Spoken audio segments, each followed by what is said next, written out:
It's time for sports on the Quinn Broadcasting Network. QBC brings you local sporting events, action-packed specials, and play-by-play coverage of the area's sporting activities. From Pop Warner to college sports, Quinn Broadcasting covers it all. Join us now here on QBC for today's exciting event.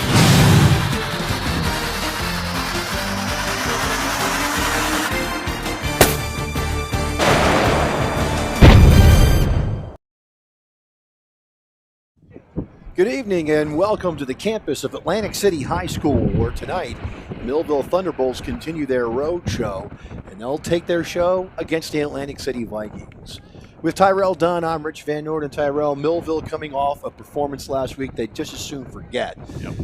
Tons of mistakes. We talked about it before we went live today. If the game was replayed, Millville has a chance to win that game, but Millville really had a lot of mistakes that contributed to their demise last week.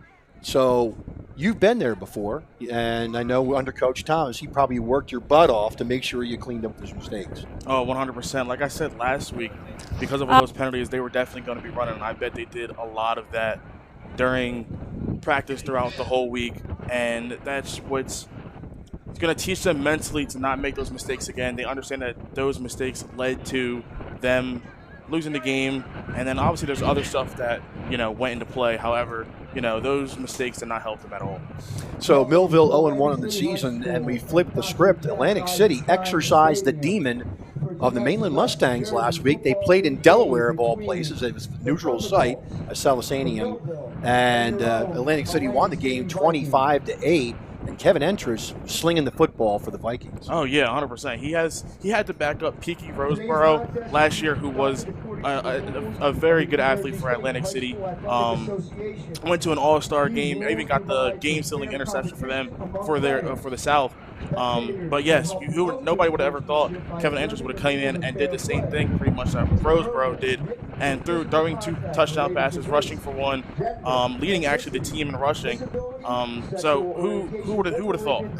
Well, 25-8, and Entrus was 15 of 15 passing in the game. So you lose a guy like Kwan Roseborough, who goes to Westchester, and Shania DeGraffenried, who goes to Rutgers. So that's the level of talent that left last year at Atlantic City, and yet they are able to put a very, very good team back on the field this season. It's the 1-0 Atlantic City Vikings hosting the 0-1 Millville Thunderbolts. Let's go down to the field.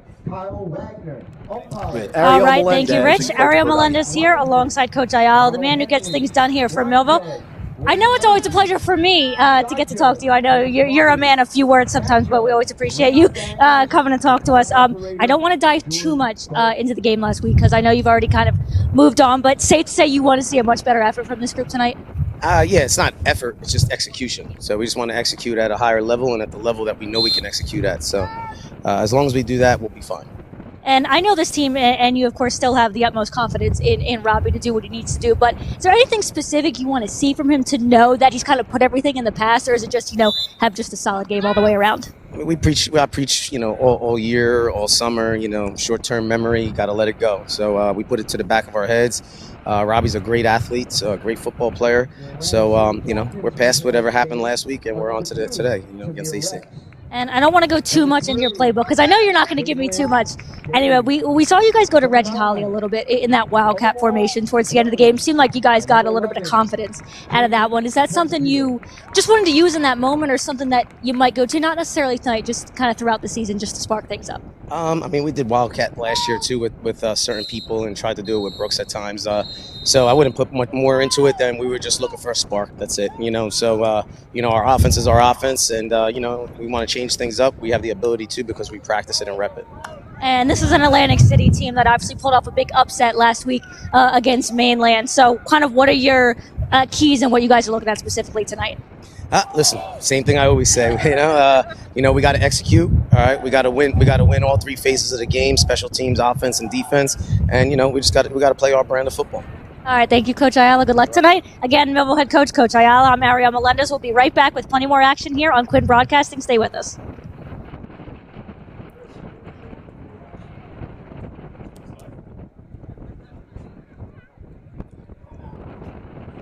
coin flip at the middle of the field. Captains are all meeting. And the wind is going to be a factor in this game, Tyrell. As anybody who has been to Atlantic City High School knows, it sits right on the back bay from the island that has Atlantic City, Margate, Longport, Ventnor. And as I was saying before the game, we've been here for games that wind chill was very high. One of some of the coldest games that broadcasts were in this stadium, even though the temperature was like in the 40s, the wind was so fierce. And the wind will be a factor. It's about 10, 15 miles an hour. And as you're looking at the field, it is blowing, actually it's blowing kind of in your face. It's actually diagonal. Right. And it's going to be affecting the passing game, especially if you're going to the east, which is our right to left. So that is going to affect anybody going from right to left. From left to right, it'll affect it some. But the wind is definitely going to push the ball more toward us on this side. Yeah, it's going to be a tough game for Kevin Enters, who threw for 278 last week. We'll see if he keeps that up with that win, and then Robbie O'Connor, who struggled last week. We can see if that win, also makes this game a little bit tough this week as well. So Millville is going to want to do some of the things they did last week well, and that is establish Aiden Dawkins in the running game to help Robbie O'Connor get on track. That's exactly what I was thinking. I was hoping, especially with this win, that they could establish a run game early and just keep it flowing the whole game. They got it established early last week.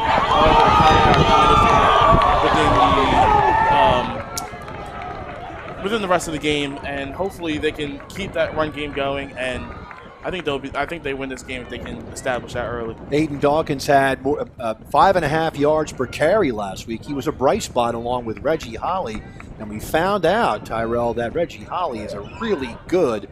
Well, I'm losing my track here. At quarterback, when he played quarterback last week. For the Wildcat. As a Wildcat. Yeah. Who would have thought? I mean, you just got to try different things when you're in a rut like that. And obviously that worked. Unfortunately, it was too late for it to work, but it did work. And maybe they throw that into rotation more and run that play more to hopefully, run the score up, make sure all the players, make sure Robbie O'Connor's getting rest, but also showing the defenses a different scheme that they might not be used to. So Robbie O'Connor had some problems last week, 8 for 20 for 95 yards, and he threw an interception as well on a screen pass. Excellent play by Rancocas Valley to get their hands up for the balls. But what did you see watching Robbie during the game and maybe seeing it afterwards, things he may need to do? Just hit his targets. I mean, I know it's easier said than done because I've never been a quarterback and I don't know exactly what they're thinking in that time. You have to throw over, huge offensive and defensive linemen. You got to make sure you're leading your receivers. You got to hit them in the right spot. All that comes to mind when you are playing quarterback. However, he unfortunately did not do that last week, and he knows that he has to hit his targets. And Ayala said in an interview, he said that Robbie is the first person to say to himself that he's mad at himself. And he knows he has to do these things correctly this week to lead his team to a win. We'll now take a break for our national anthem.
Our national anthem. Just about ready for football. This is a crossover divisional matchup. Atlantic City is not in the American. So for Millville's division, there is St. Augustine Prep, along with Winslow, also Mainland, and Cherokee. Yeah, tough division. However, Mainland with the tough loss last week, I think if Millville can pull this one out tonight, they can definitely win next week. And Cherokee also off to a 2-0 start. They beat Middletown South in their first game last week in week 0, 27-26, and they blew out Lenape last night by a score of 42-21. So Cherokee's 2-0. The Prep is going to probably be 2-0 after today. You're facing an Atlantic City team that's 1-0. You've got a very tough Winslow squad. I don't care. They're not 0-1. Sorry. They may have lost IMG Academy, but I think they won by blank. Oh, 100%. They got much more experience than all these other New Jersey teams. They played the best, one of the best high school teams, not just in a state, in the country. In the country. And because they recruit nationwide. Yes. So Atlantic City will receive the opening kickoff. Millville won the toss, deferred to the second half. And so Millville will kick off, and so Jalen Day is back. And it looks like Tamir Rex is also back there. But folks, I've got the sun right in my face. Excuse me, that's Vish Turner. So it's Vish Turner along with Jalen Day back deep and waiting for the kick from Tristan Shepard. And there is the kick, a high end over ender. And it's in the end zone, so it's an automatic 20-yard line. Kickoff goes into the end zone. It's an automatic touchback. Like you were saying, I think Atlantic City is going to want to attack the passing game. We'll see how the wind holds up for the game. However, Atlantic City has a player named Jalen Day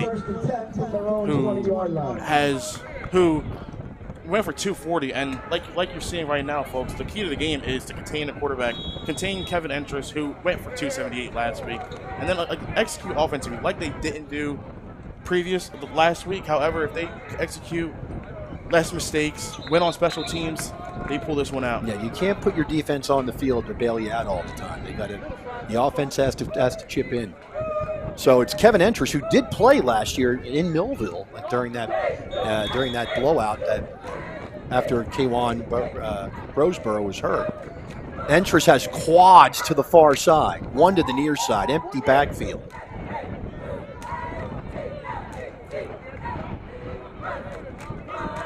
Entris slip screen.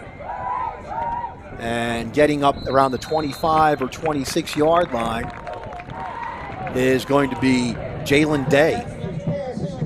They're starting early with Jalen Day. They want to get him established, make sure he has a good game just like he did last week. It's a 5-yard gain. And the Vikings will go no huddle. This time, trips to the far side, 2 to the near side. Entris looks. He's going to throw it over the middle, and the ball is overthrown, and Millville picks it off. It's Darnell Williams with the football at the 30, and he's tripped down inside the 30-yard line. I would have to see that. I believe it hit somebody's foot. I think it hit somebody's foot and did not hit the ground. You were just saying before the game, Rich, how good Darnell Williams is going to be. See this again. So there's the overthrow. And then, correct, it hits Jaden Day, and then Williams picks it up. Wow. That's a great start for Millville. That boy running like a running back right there, Darnell. I love it. I love it. So Millville takes over 1st and 10 at the Atlantic City 25-yard line. Devontae Smith and Jaden Days to the near side. O'Neal to the far side. 2 running backs each side of Robbie O'Connor. Handoff, Dawkins around left side, cuts it in, and plows through 1 tackle. He gains 3. They're going to give him 2 to the 23-yard line, 2nd down 8. Atlantic City linebackers are really well filling the gaps there, stopping Aiden Dawkins from having a bigger run than 2 yards. Second down and 8. Atlantic City, number 11, Jaden Hempfield. Days and O'Neal to the far side, and Smith to the near side for Millville.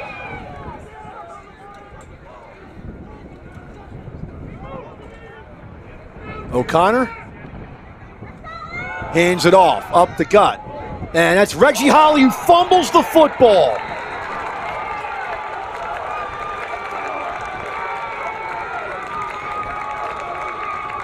Turnover.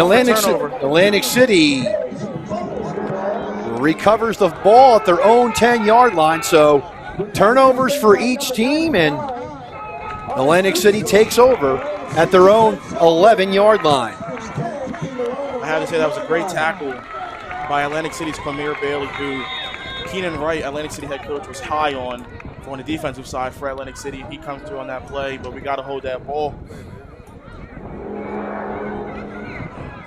Entris in shotgun again. They're going with a base set, either trips or quads to one side.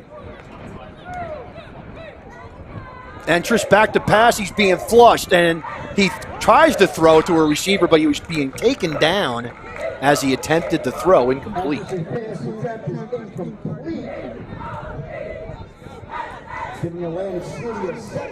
So I like, Tyrell, I like the wrinkle that Millville threw. They went to two backs, put Holly in the backfield, and it was he gained 13 yards, but you got to hold on to that ball. It's one of those plays where it's all you have left is to beat one player. You're in the end zone. But one player made him fumble. Two running backs in the backfield. Entris is going to hand it off, and getting up to the 15-yard line is going to be Kyrie Barksdale. Gain of 4, 3rd and 6. From their own 16-yard line. Looks like Atlantic City is trying to keep their momentum and keep the speed, keep the pace high with all these no huddle plays. Haven't gone in a huddle once yet. 3rd down and 6 from the 15. Entris back to pass. He's being rushed. Throws it to the sideline, and it is caught.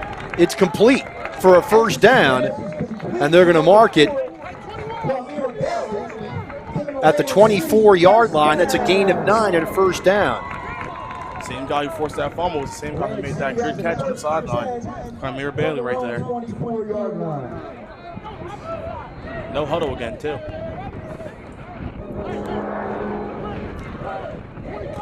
First and 10 at their own 24-yard line. This time a bunch set with two wings.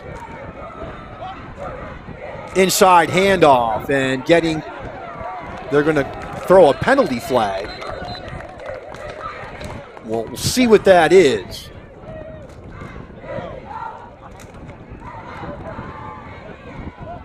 They're going to call a personal foul against Millville. I don't think that was a personal foul. Let's go back here, because you see the running back hesitate here into the hole, and it was the shoulder pad, not the face mask. That's a 15-yard penalty.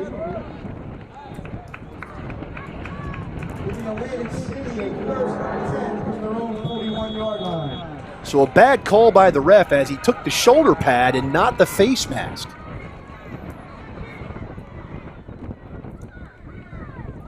Handoff, and that's Barksdale, and he's going to get good yardage up to about the 48-yard line. That's going to be a gain of 7, 2nd and 3. Millville's D-line definitely has to get more pressure on both sides of the ball. On the left and the right side, I mean. They ran a couple up the middle. 2nd down, 3 at the Atlantic City 48-yard line.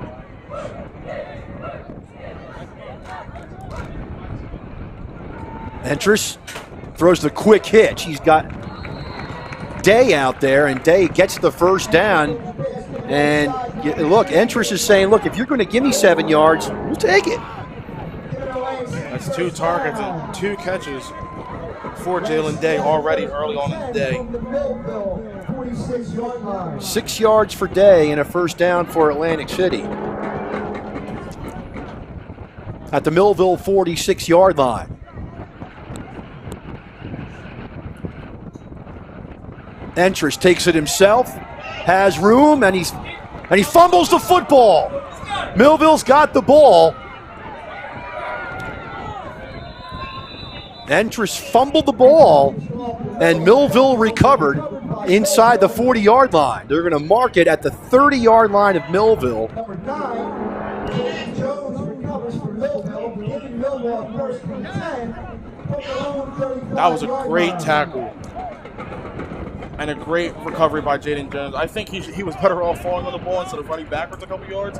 However, Millville has a ball back. They can use this momentum and fix their mistake from the first drive. They can take this momentum, drive down the field, score, put some points on the board, and go from there. First and 10 from the 35-yard line. Dawkins the lone setback. This time, O'Connor's under center.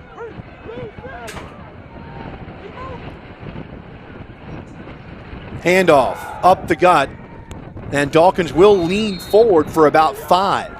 They're going to mark at the 41. That's 6 yards for Dawkins. 2nd and 4. Second and 5 from their own 40-yard line. Millville O-line is getting great penetration up front, letting all Dawkins run for 5, 6, 7 yards.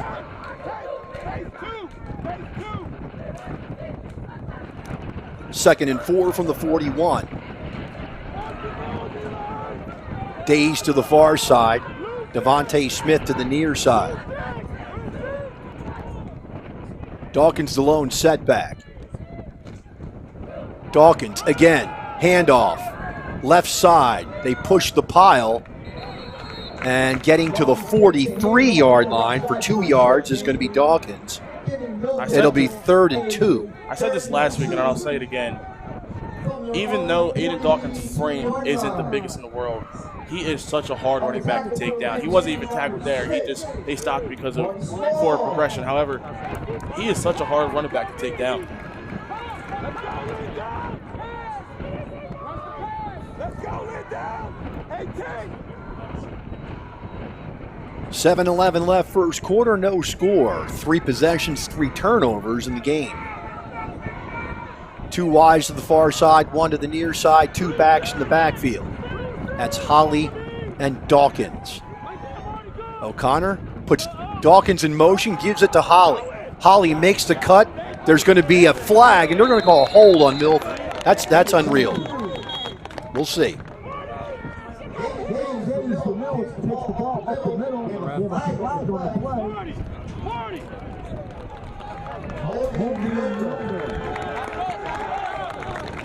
Let's take a look at the play if we can run it back. They're going to call it down here. They're going to call that a hold on number 9. What I was told back in the day, that was always good. As long as your hands were in, they were a little bit out, but I don't think it was enough to call holding on that play.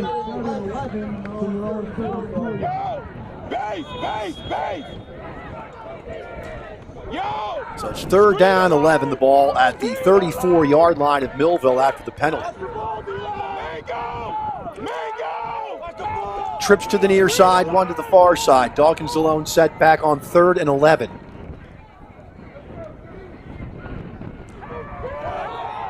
Connor rolls to his right. He throws it down the field. He's got a man. It's caught. Inbounds. And that's going to be Evan O'Neill out to the 48-yard line. That looked like a scary play at first, Rich, with that fumbled snap. But Robbie O'Connor conducted himself and made the pass downfield. Great catch by Evan O'Neill to have his feet in bounds. Only need 1 in high school. 2 wides to each side. O'Connor takes, hands it off. Dawkins, quick hitter. Over midfield to the 47, gain of 4, 2nd and 6. Another great run. So much more good penetration from the O-line by Millville. Millville also goes no huddle. Handoff. Dawkins picks his way through traffic, and now another flag.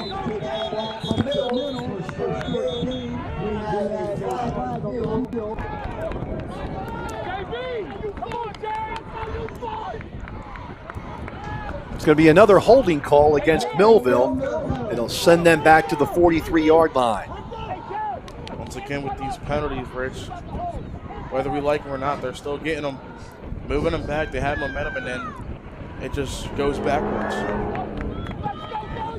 First and 20 for, second and 16 for the Thunderbolts.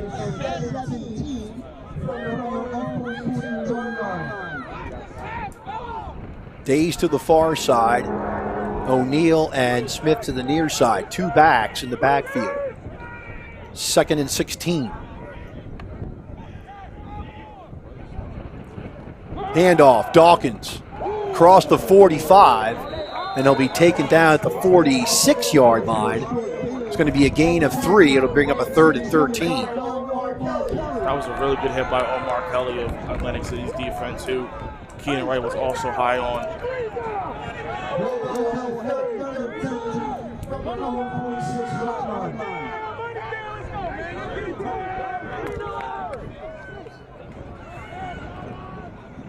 Third down, 13. Two wides to each side for Millville. Dawkins the lone setback. O'Connor in shotgun.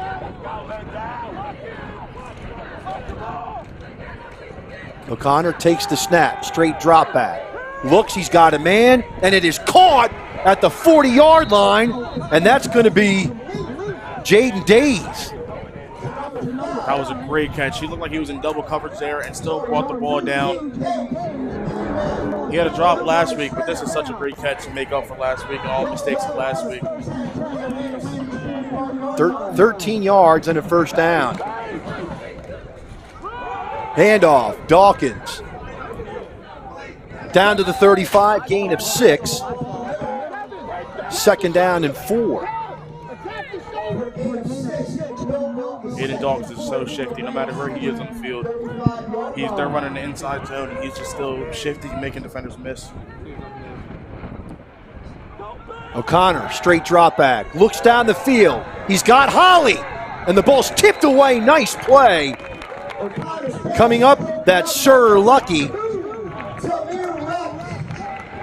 Check that. That's number 2, Tamir Rex. Great play by Rex. Yeah, he had Reggie Holly covered all the way downfield. Would have been nice for Reggie Holly to pull that up, but that was way too hard with as much coverage Tamir Rex had on him. But on a 2nd and 4, you do that. If you're in their territory at the 35-yard line, that's the down to do it. I'm definitely not mad at that shot right there. I think they go back on the ground, though, because they've been driving all the way here with Aiden Dawkins, so let's see. They're going to throw the slip screen and getting some room and breaking free for the touchdown. That is Jaden Days, and now we have a flag after the play. They're going to call offsetting penalties here. 35-yard pass. It's going to be a good touchdown.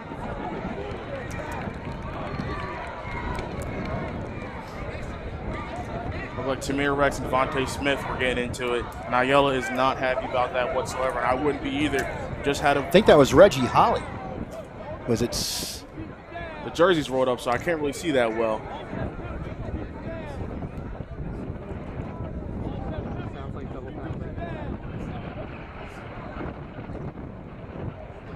Are they going to take the touchdown away?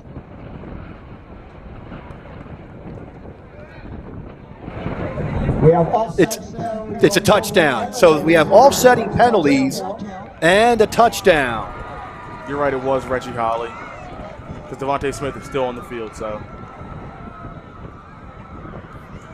Still can't do that, Rich. Got to hold your temper in. Can't cost the team any more penalties, any more mistakes. Luckily, the touchdown's still standing.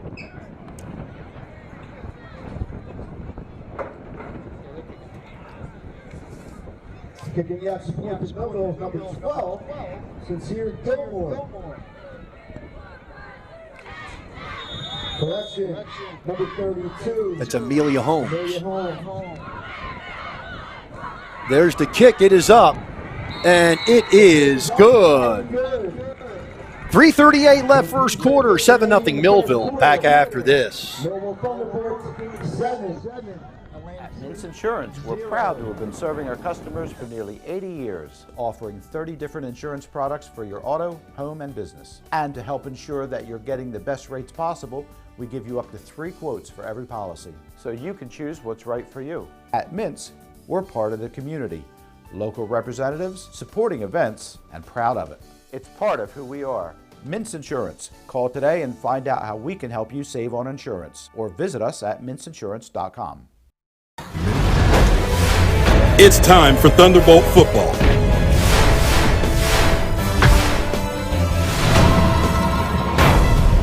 Let's get ready for kickoff.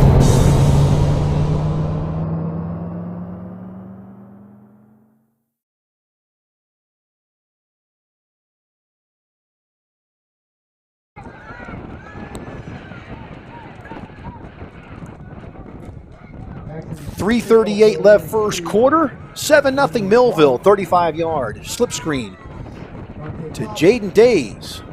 Takes it to the house. Other than the penalties, that was such a great drive from Millville.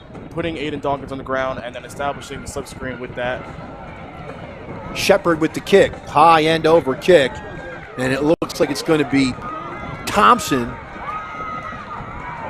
And he is tripped up at the 26-yard line. That's where Atlantic City will have it first and 10 at their own 26-yard line.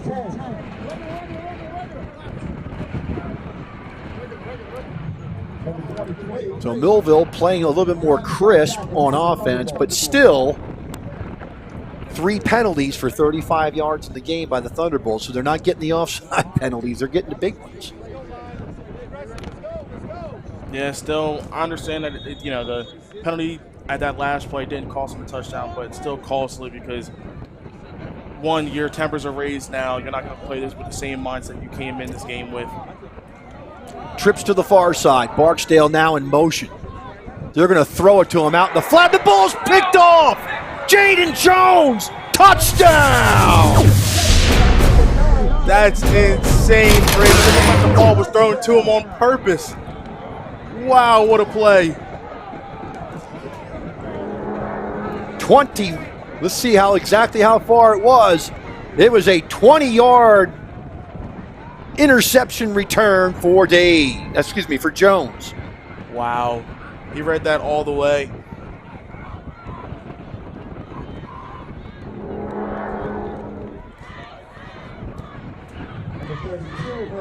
And Amelia Holmes comes on for the extra point. Snap, kick, and the kick is good. I don't know, Tyrell. I think Amelia might be the first female, I believe, to kick for Millville. 14-0. Millville back after this timeout. Many people treat their health like a game. With Complete Care Health Network, it's easy to start your healthcare journey. Just select from our specialties and schedule online, by phone, or on our app. Our entire team communicates with one another, so everyone works together on your total health. Plus, we make it even easier with all of these additional benefits. Level up your health with us. Complete Care Health Network. No games, just great health care for everyone.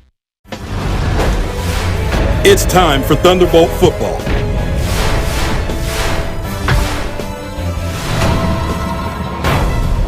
Let's get ready for kickoff.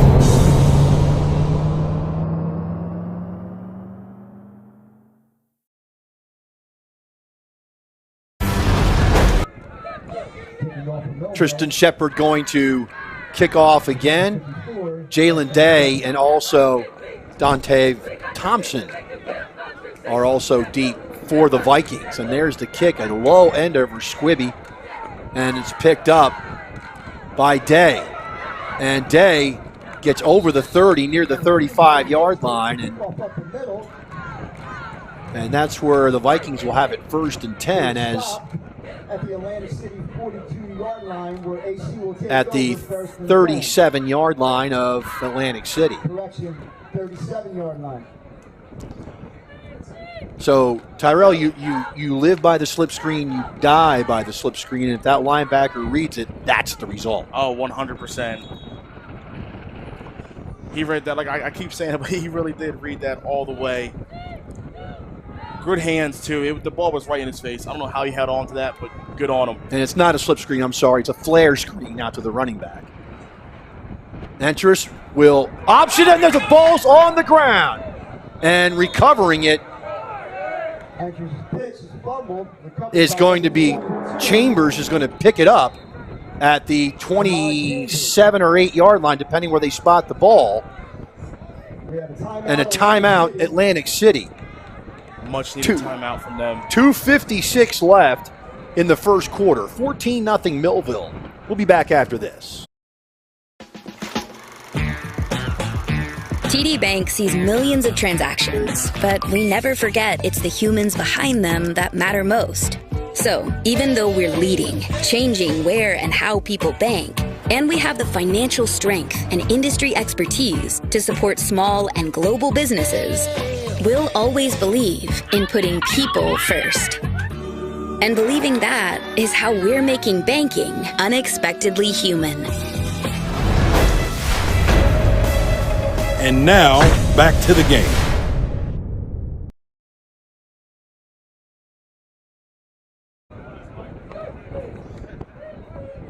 Second down and 21.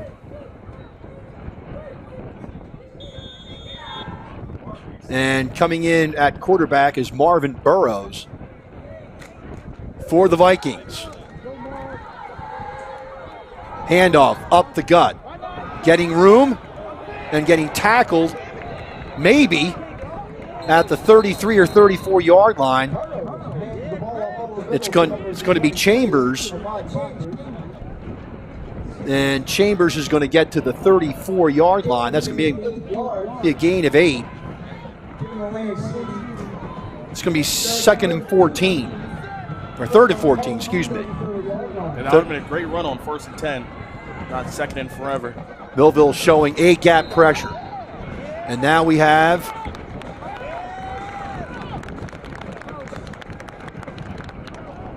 they're going to call offside on Millville on this.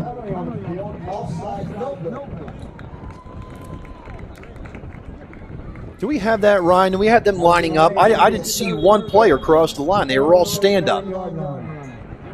At the 39-yard line, it's going to be 3rd and 9 or 3rd and 8. Looks like they were just standing there. Looks like Marquise Allen might have been offside on the far side. Burrows back to pass. Here comes the pressure. It's going to be a screen. Good call by Atlantic City. And getting into Millville territory is going to be Chambers.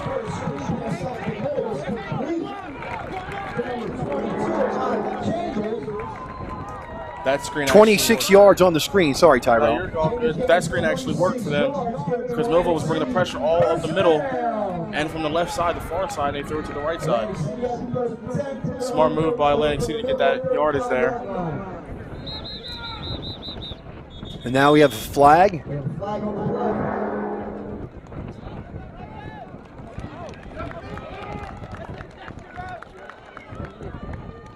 Linesman talking to the referee. Let's see what happens. I think it's another penalty on Reggie Holly. That's what the ref looked at, and Reggie Holly looked like he walked away annoyed, but we'll see.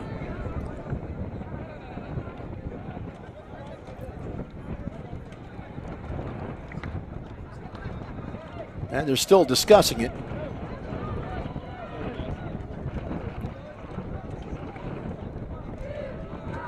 It's going to be a legal procedure against Millville.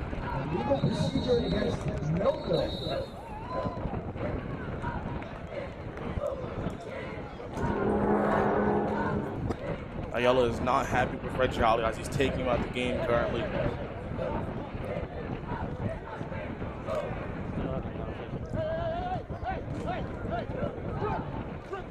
And Bert Ayala is absolutely not happy with Reggie Holly.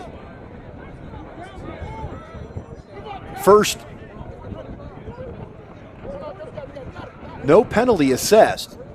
They haven't marked off the penalty yardage. Should be a 1st and 5 at the 30.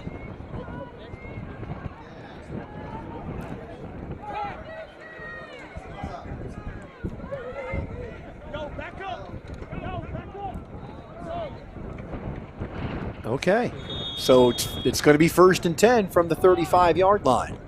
3 wide receivers in the game, 2 to the far side. Now they motion Rex into the formation. Into the end zone. The ball's going to be almost overthrown. It was out of bounds if he caught it. Incomplete, and the clock is still running with it. Then they finally stop with the incomplete pass. Would have been a slight push-off by Kwame Bailey, but a slight push-off, slight hand fighting. They kind of let go, no matter what age you are. But fortunately for Millville, and unfortunately for Atlantic City, that ball was out of bounds. So Burrows now under center with the wing to his left. He's got 2 wides to the far side. He's going to hand it to Chambers. Chambers is going to be tracked down and dragged down at the 32-yard line. That's a gain of 3. 3rd and 7 for the Vikings at the Millville 32-yard line. Good tackle by Sincere Gilmore there, bringing him down before he could get any more. Kwame Bailey checks into the game. Vish Turner also checks in as they go quads to the far side. This is an unusual formation with the bunch, and then I have another receiver outside the boundary, and Millville is going to call timeout, and they should. They've probably never seen this. So we'll take a break with them. 14-0 Millville back after this.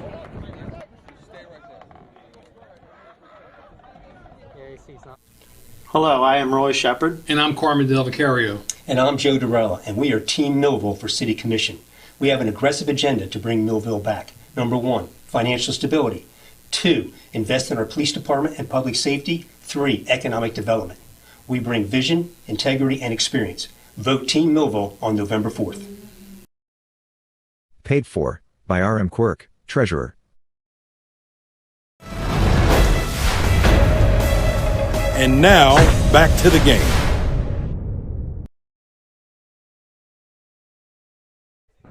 How many flags? It's going to be a 3rd down and 7 when we resume action, and Millville in the first quarter has 5 penalties for 45 yards. So it's amazing they're up 14-0, but Atlantic City has really hurt themselves with 3 turnovers here in the first quarter. Reggie Holly looks like he's back in the game. Ayala definitely gave him a good talking to. Hopefully he can calm himself down, just play the game, let Ayala handle all the penalties and all the scuffles and all that stuff. Let Ayala handle that. Just play the game. Millville's going to have to drop a safety down there, outflanked to the far side.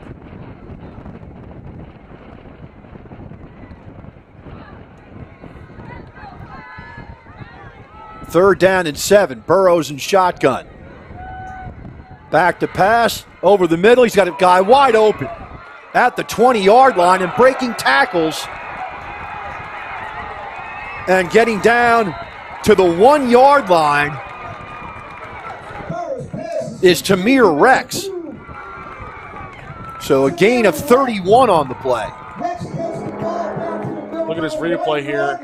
Like you said, they never dropped that safety back, so out of that trips, one was going to be open because they just left that guy open and then caught the ball, got shifty, and got all the way down the 1-yard line. You have to feather a linebacker out there and drop the safety on that trip bunch, and they didn't do any of it. He was uncovered.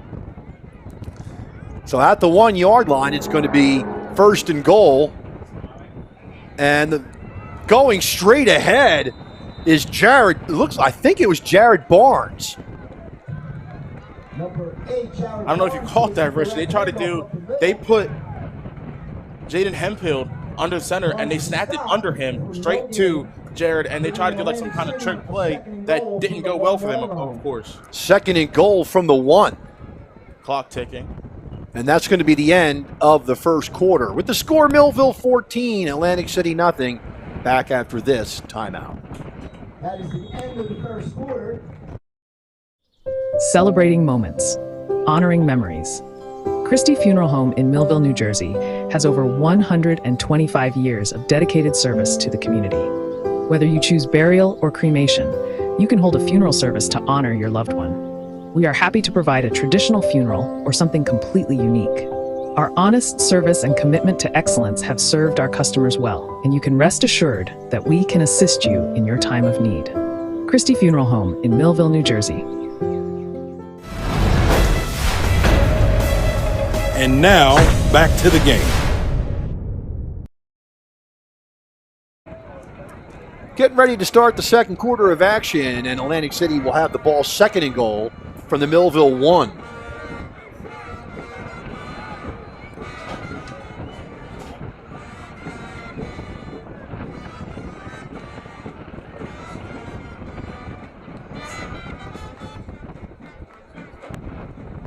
Tyrell, I can tell you, the Atlantic City has impressed me. They've got some good athletes with speed. Yeah, Coach Wright was heavy on that. He said track in the spring is mandatory. Weight room from January to whatever, and then once that track season comes along, he wants his players to get stronger, bigger, faster, and faster, of course, is where the track comes in. And he is utilizing those players. However, Millville is still being able to contain them. Sorry about that. They're good. Anus Newsom comes in at 5'9", 310 as a fullback. And I don't think he got it. No, yes, he did. There's the near side linesman. Single touchdown. He had his arms up over his head, but it's an offside against Millville, so it's half the distance. No touchdown. So it's actually a 0-yard penalty. So, it's a penalty, but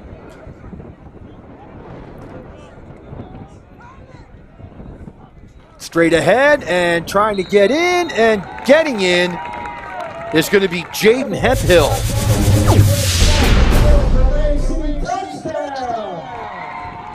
Like that was Jared Barnes there, actually. Was it? Yeah, Jaden Hemphill went on the motion to give him some extra blockers, but Jared Barnes was the one who actually got the ball. That's always hard to stop when you're right there on the end zone, pretty much. On the kick, the extra points for Atlantic City.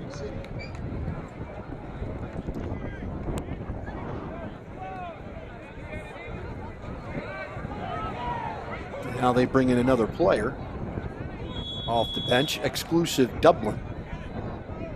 Fill in one of the blocking positions.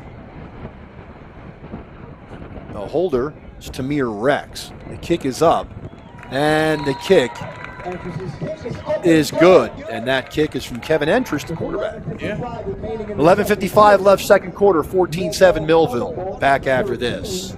Atlantic City 7. Celebrating moments, honoring memories. Christie Funeral Home in Millville, New Jersey has over 125 years of dedicated service to the community. Whether you choose burial or cremation, you can hold a funeral service to honor your loved one. We are happy to provide a traditional funeral or something completely unique. Our honest service and commitment to excellence have served our customers well, and you can rest assured that we can assist you in your time of need. Christie Funeral Home in Millville, New Jersey. It's time for Thunderbolt football.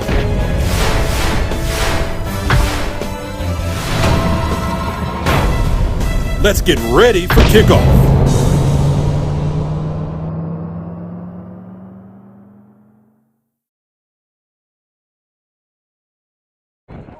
(14-7) Millville, and the quarterback Kevin Entrust will kick it off for the Vikings. And back deep is Jaden Days, and I believe Aiden Dawkins is back as well. Thank goodness that sun is starting to lose a little brightness so I can actually see. And now they'll kick it, and it's taken by one of the upbacks for Millville, and getting it up toward the 40-yard line and over the 40 to the 42 for Millville is Kenyatta Wilder. He snagged that right out the air. Usually when you're an up back or a frontman, they tell you to let it go and get it to your back guys. At least that's what I was told. And great field position for the Thunderbolts at the 42-yard line. Yes. So smart move by Wilder to get that thing and just go for it. Look, he didn't try to do anything fancy. Just get what you can.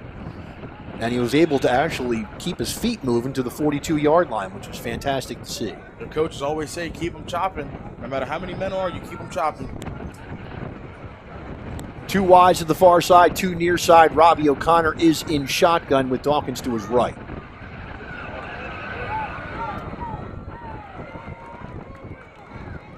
First and 10 from the 42. O'Connor, handoff. Dawkins And Dawkins will struggle to get to the 43-yard line, gain of 1.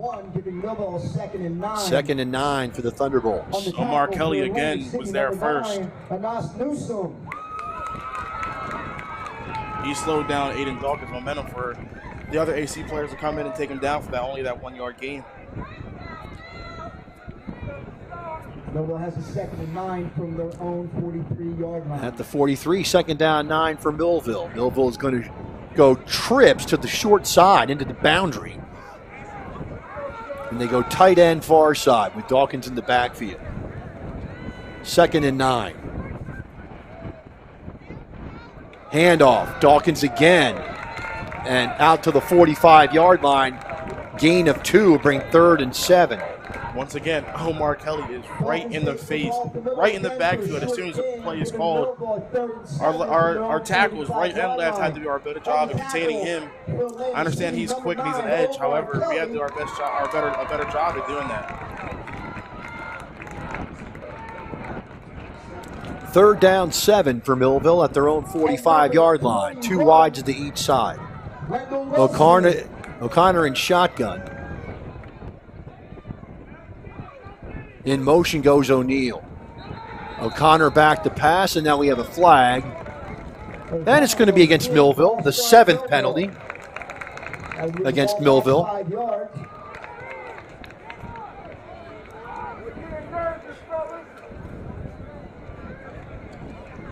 And it's going to be a 3rd down and 12 for Millville. Millville will have a 3rd and 12 from their own. As Millville racks up the penalties already in just 14 minutes of play, they've got 7 penalties. Once again, Rich, we thought they would at least fix the penalties, fix the mistakes from last week. And they definitely are, just when it comes to the penalties. They're still racking them up, and it's early. Still early. 3rd and 12. 2 wides to each side. Dawkins now in motion. They're going to go slip screen to Days again. Days has a screen. He's going to go all the way for a touchdown. Jaden Days on the slip screen. He goes for 60 yards, and it's 20-7 Millville. That was a beautiful block. Beautiful guard play where he faked like he was going to block, then ran out to the flat to help Jaden Days with that beautiful run right up the middle. Can't tackle him, can't bring him down when he's in the open field.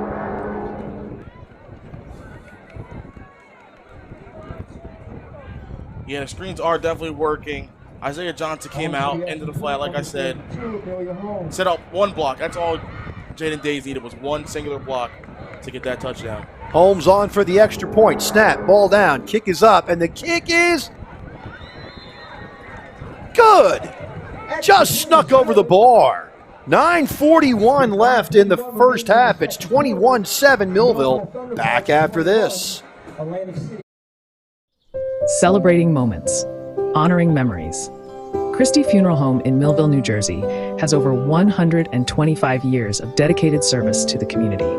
Whether you choose burial or cremation, you can hold a funeral service to honor your loved one. We are happy to provide a traditional funeral or something completely unique.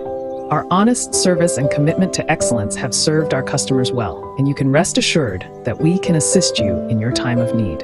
Christie Funeral Home in Millville, New Jersey. It's time for Thunderbolt football.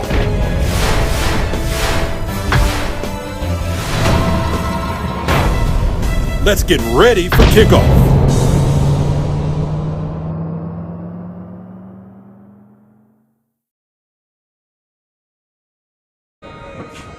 21-7 in favor of Millville, and Shepard will kick the ball off for the Thunderbolts. And there's your drive. 3 plays, 58 yards, and 2:14. Millville has overcome 7 penalties already this game to have a 21-7 lead. And if they can get a defensive stop here, Tyrell, if they get a defensive stop here, I think that Millville can take full control of the game. 100%. Score at the end of the half and then get the ball back at the start of the second half? Yeah. High end over ender, and that's Day.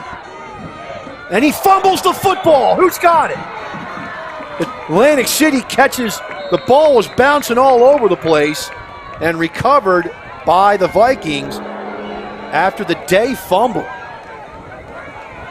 Day got popped and the ball came loose right there. That was a great tackle by Gisoni Wright right there. Actually played with his older brother, Jaden Wright. And I'll tell you something. You know who made a smart play? If you run that replay by that same replay, Ryan, smart play by Atlantic City's Jaden Hemphill. He tipped the ball to his teammate. Watch this. Watch him tip it right there. Hemphill tips it over to Jared Barnes. That was very smart. 1st and 10. Burrows back to pass. Has a man, incomplete. Looked like he was thrown between two players right there. Neither player knew which way the ball was going. Both players threw their hands up afterwards.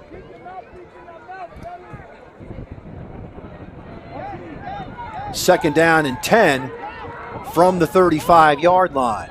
Quad receivers to the far side. Thompson to the near side. They're going to go deep. And they're going to throw a flag when Thompson, all he did was fall down. Thompson just hit the man and fell down and drew the penalty. There it is right there. He just throws his hand up and falls.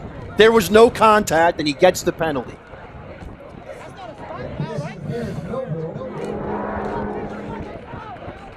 So it's going to be a pass interference and a 15-yard penalty against Millville.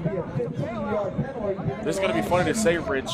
However, I'm actually happy with the 15-yard penalty because I don't know if you see on the other side of the field, but Marzine Johnson of Millville came up flying, and Tamir Rex was wide open on the other side for Atlantic City for a touchdown, but Marzine Burrows missed him. Handoff goes to Chambers, and Chambers gets 2. Be 2nd down and 8. Chambers gains 2, giving Atlantic City 6 and 8 from the Millville 48-yard line. So the side judge who's looking at that pass play, looking at it, doesn't throw a flag. It came from the linesman who was 20 yards from the play. They fake it, and keeping it for a yard is going to be Rex. They try to run a wildcat right there, too. Took Marvin Burrows off, but they just don't run it as well as Millville does. 3rd and 7 after the gain of 1 by Tamir Rex.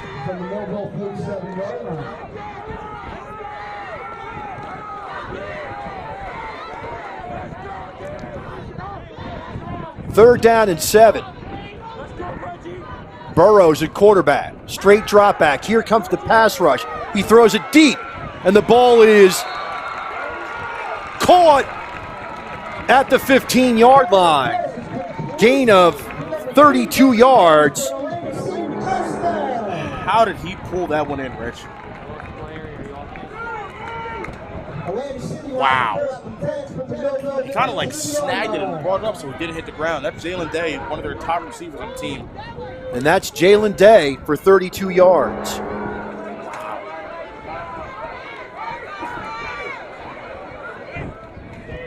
At the Millville 15, 1st and 10.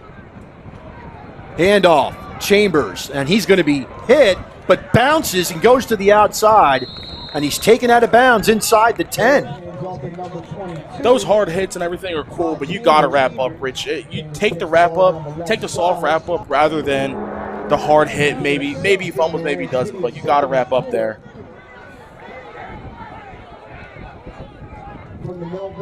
Second and 4 from the Millville 9-yard line.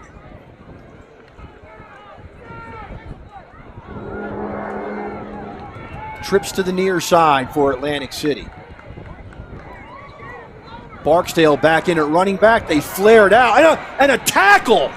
They literally tackled the DB for Millville. Kenyatta Wilder was tackled. We do have a flag on the play. As we see right there, folks, look at him. He is literally getting tackled. The runner even trips over the tackle. Great call there. Looked like a late flag. So Atlantic City gets their first flag of the day, and they'll be pushed back to the 19-yard line.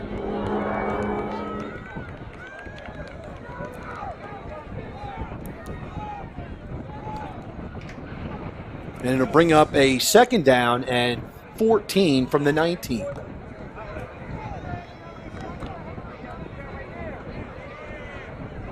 So that's their first penalty, Rich? It is their first penalty. So, 2nd and 13 from the 18. It'll be 2nd and 13 from the Millville 18-yard line.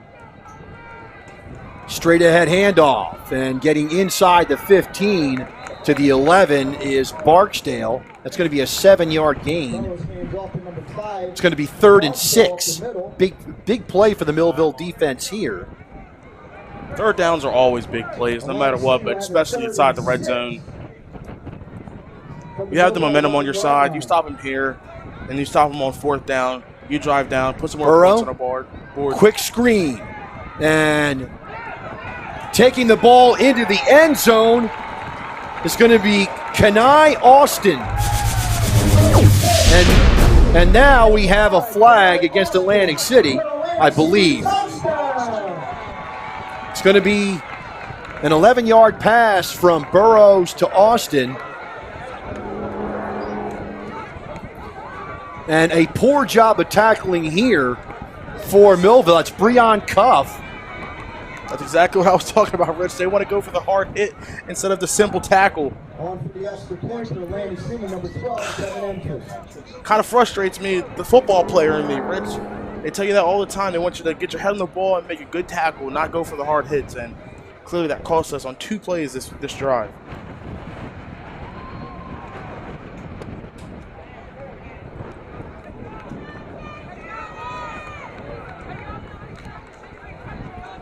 So getting ready for the extra point.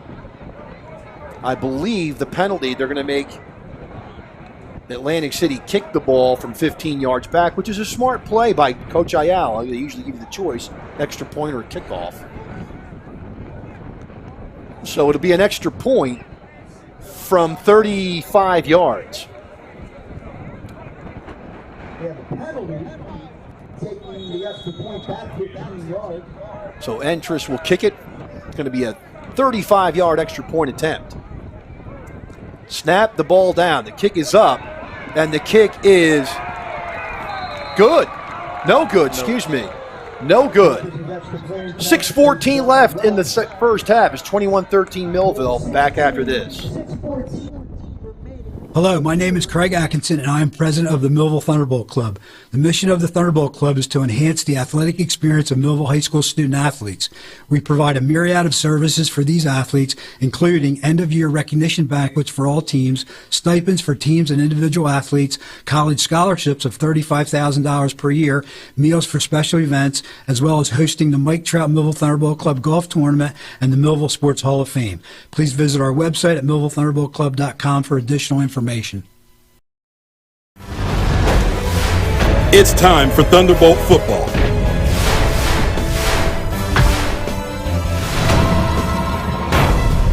Let's get ready for kickoff.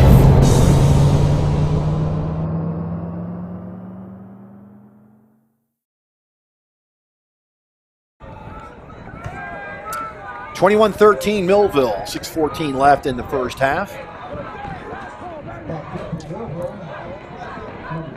And Entris will kick it off for the Vikings. Dawkins and Days back deep for Millville. And they'll squib it. And did it hit Wilder? If it did, it's where it is. If it didn't, it's going to be a penalty. So it depends on what they said. They threw a flag, which means it did not hit a Millville player. So they're going to put the ball, I believe, at the 35-yard line. That's where Millville will have it 1st and 10. There's your scoring drive, 8 plays, 65 yards, and 327.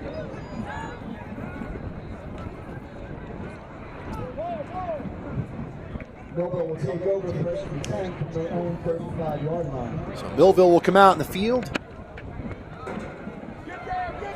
Up by 8. I say take this drive slow, Rich. Take it slow, get some points on the board, get the ball back in the second half, and then put some more points on the board. Go up by 2 scores. Atlantic City has been really playing the Millville run well. 2 running backs for Millville. O'Connor fakes. Now he's going to throw it out. He's got Days. Days is going to spin away from trouble. He'll get something, but not much. Something is definitely better than nothing, Rich, because he got touched first in the backfield. It would look like it was going to be a loss of 2. They got a gain of 2 out of that. From their own 37-yard line. Second down 8 for Millville. The ball at their own 37-yard line. Millville will be happy to take as much time as they can off the clock. Remember, Millville gets the ball to start the second half, so even if they don't score here but they chew the clock up, it's to their advantage. Devontae Smith to the far side. Days to the near side. They bring Days in motion. Cross the formation. Handoff. Dawkins. Dawkins is going to plow for about a yard. Atlantic City really gummed that up. And I'll tell you what, Tyrell, they handed it off to Days. He had lots of light on the other side. Yeah. You got an injured player down the field. And the injured player is Hemphill. So Hemphill is their star linebacker, and there is an injury on the field. We'll take a break with 5:08 left here in the first half. It's 21-13 Millville. Back after this.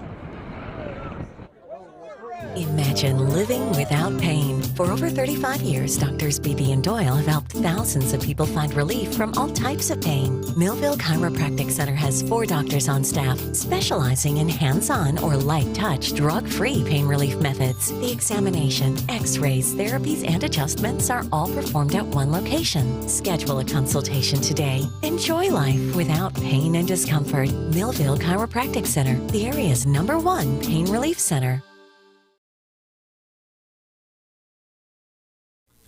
Hello, I am Roy Shepard. And I'm Carmen Del Vicario. And I'm Joe Durella, and we are Team Millville for City Commission. We have an aggressive agenda to bring Millville back. Number 1, financial stability. 2, invest in our police department and public safety. 3, economic development.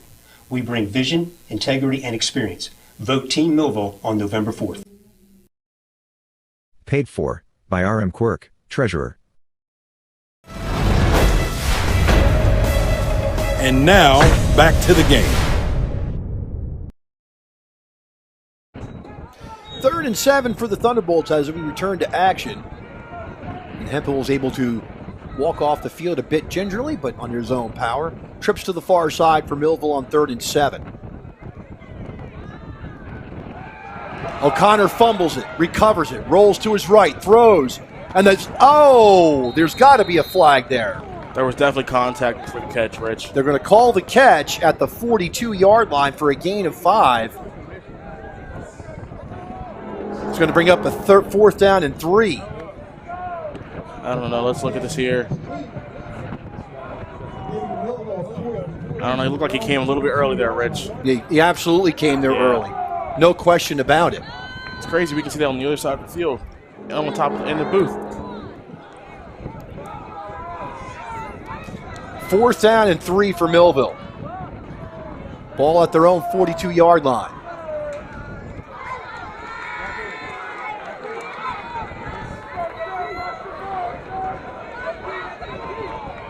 Two wides to the far side, 2 near side. O'Connor in shotgun on 4th and 3.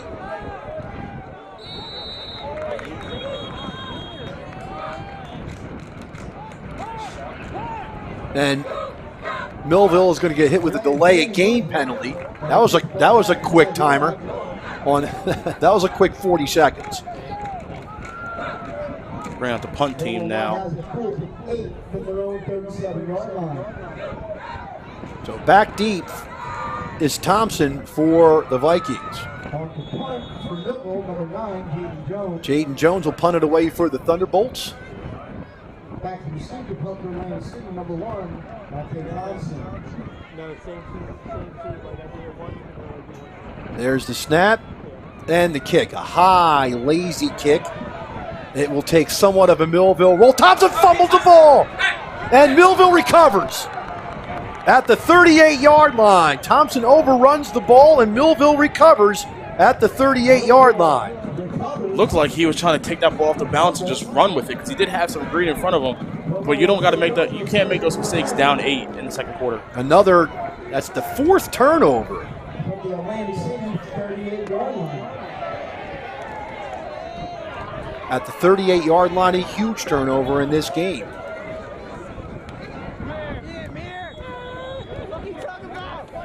Jameer Haggs right there for Millville. Perfect spotting for him. Perfect position. Millville goes trips to the far side, Days to the near side. This is read the safety if you're passing the ball in this formation. Dawkins in motion. They're going to fake it to him. They're going to go deep down the sideline, and the ball is caught. And being tackled at the 10-yard line, I believe, is Devontae Smith. No, check that. Looked like that was Reggie Holly. It was Reggie Holly, yeah, I think. It was. It was Reggie Holly. He made a great adjustment. That ball was severely underthrown, and what an adjustment by him. At the 10-yard line. 1st and goal at the 10. Handoff. Dawkins has room around the left end, and he is going to get in for the touchdown. Wait a minute. Whoa. How can he not? He took out the pylon. He marked it short. So a 9-yard run by Dawkins. He took out the pylon on the play. Unless they're saying that his foot touched out before he hit the pylon, but he was in the air. He called him short there. So 2nd and goal from the 1. It's going to be Dawkins straight ahead, and Millville's going to push the pile, and he's going to... Well, wait a minute. Hold on a second. They give forward progress to the 2. They don't allow the pushing of the pile.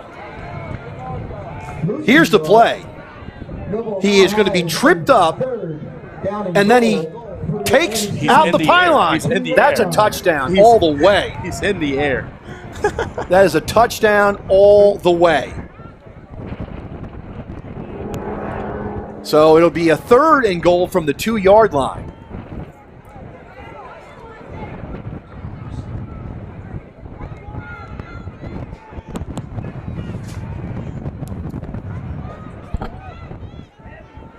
Third and goal from the 2.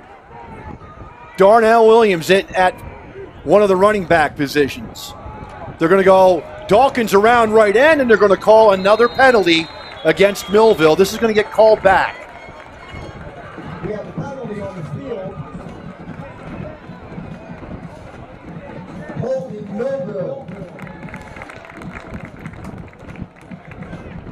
The ball is going to come back to the 12-yard line, and Millville's going to have a 3rd and goal from the 12. Millville, a 3rd and goal from the 12.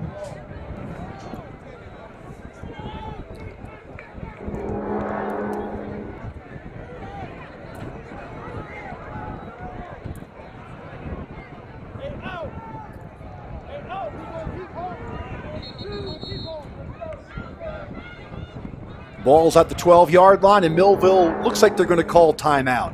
1:57 left in the first half, 21-13 in favor of Millville. Back after this.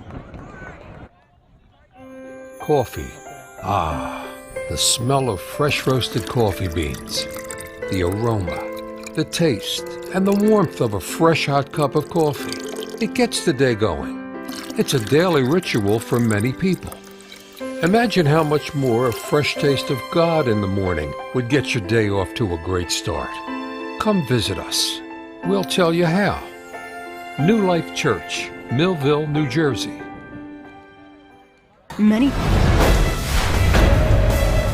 And now, back to the game.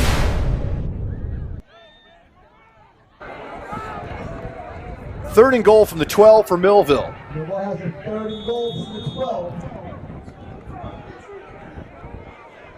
2 wides to each side for Millville on 3rd and goal from the 12. O'Neal in motion to the far side. O'Connor back to pass. Slant pattern through the hands of Days, incomplete. That was a great play call. Quick slant. He was wide open, too. Just went right through his hands. That was an easy touchdown right there, waiting for Millville that we couldn't capitalize on.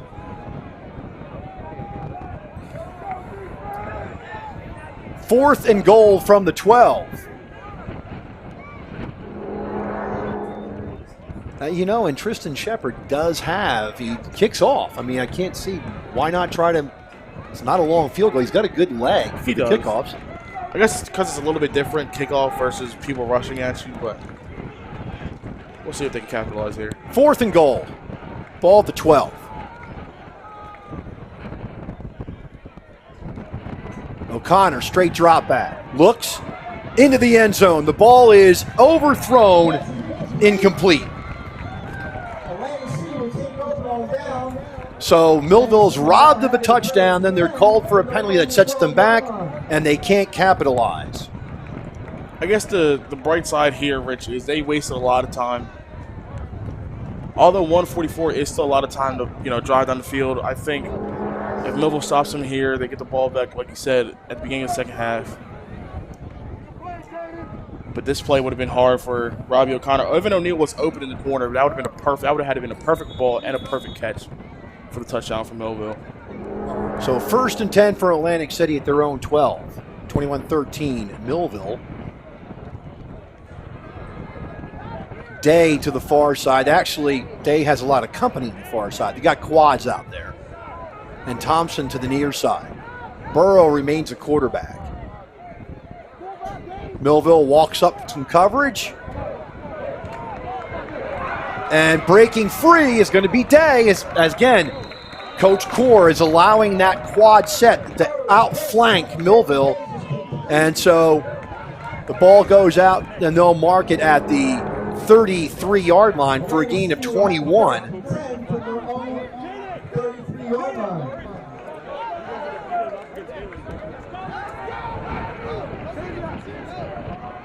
First and 10 at the 33-yard line. Burrow back to pass, has a man over the middle, and it's nearly intercepted.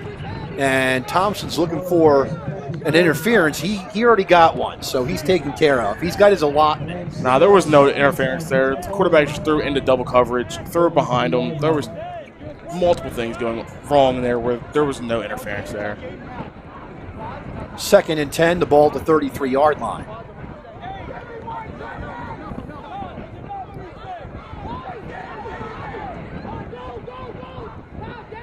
Burrow in shotgun. Straight drop back. Looks, he's going to throw it out. And getting over the 40 to the 45-yard line is going to be Thompson, gain of 12.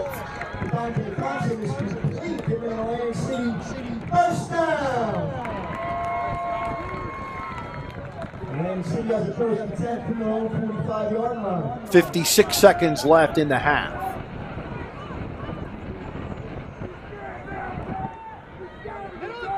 Going to be a handoff to Chambers. And Chambers is going to be hit. Dropped at the 49. It's going to be a gain of 6 for Chambers. And Atlantic City's going to have to call timeout. We'll take it with them. 38 seconds left in the half. It's 21-13 back after this timeout. Many people treat their health like a game. With the Complete Care Health Network, it's easy to start your healthcare journey. Our mental health services focus on the emotions and behaviors that affect your overall well-being and features psychiatric, counseling, and addiction services, including our exclusive Fresh Start program, designed to help combat the opioid epidemic in our communities, plus all the other specialties you expect from Complete Care. Level up your health with us. The Complete Care Health Network. No games, just great healthcare for everyone. And now, back to the game.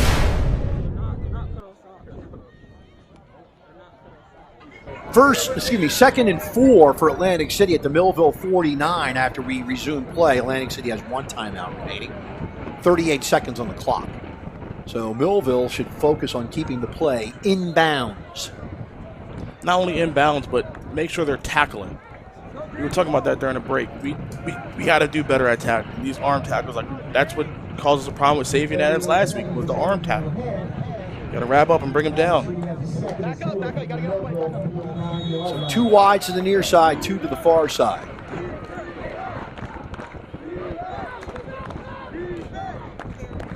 Now they're back. Burrows, he's got a man, and it's nearly picked off. Days was looking for it, and he jumped the route, was able to knock it away. I was honestly scared, Rich, because if Marvin Burrows waited a little bit longer, Dante or Tamir Rex would have been open, I think, in the flat or in the middle of the field. A good play. Barksdale's the running back on this play. 2 wides to each side for Atlantic City. 3rd and 4 for the Vikings. Here comes the pass rush. Burrows throws, and it's incomplete. Brings up a 4th down.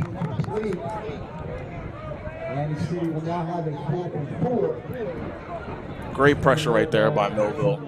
Not even on both sides, not even on the edges, but also in the interior D-line. They're also bringing interior pressure from the linebackers as well.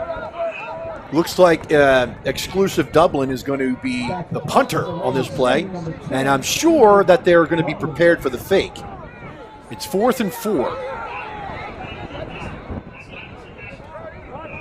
Looks like Jaden Days is back deep for the Thunderbolts.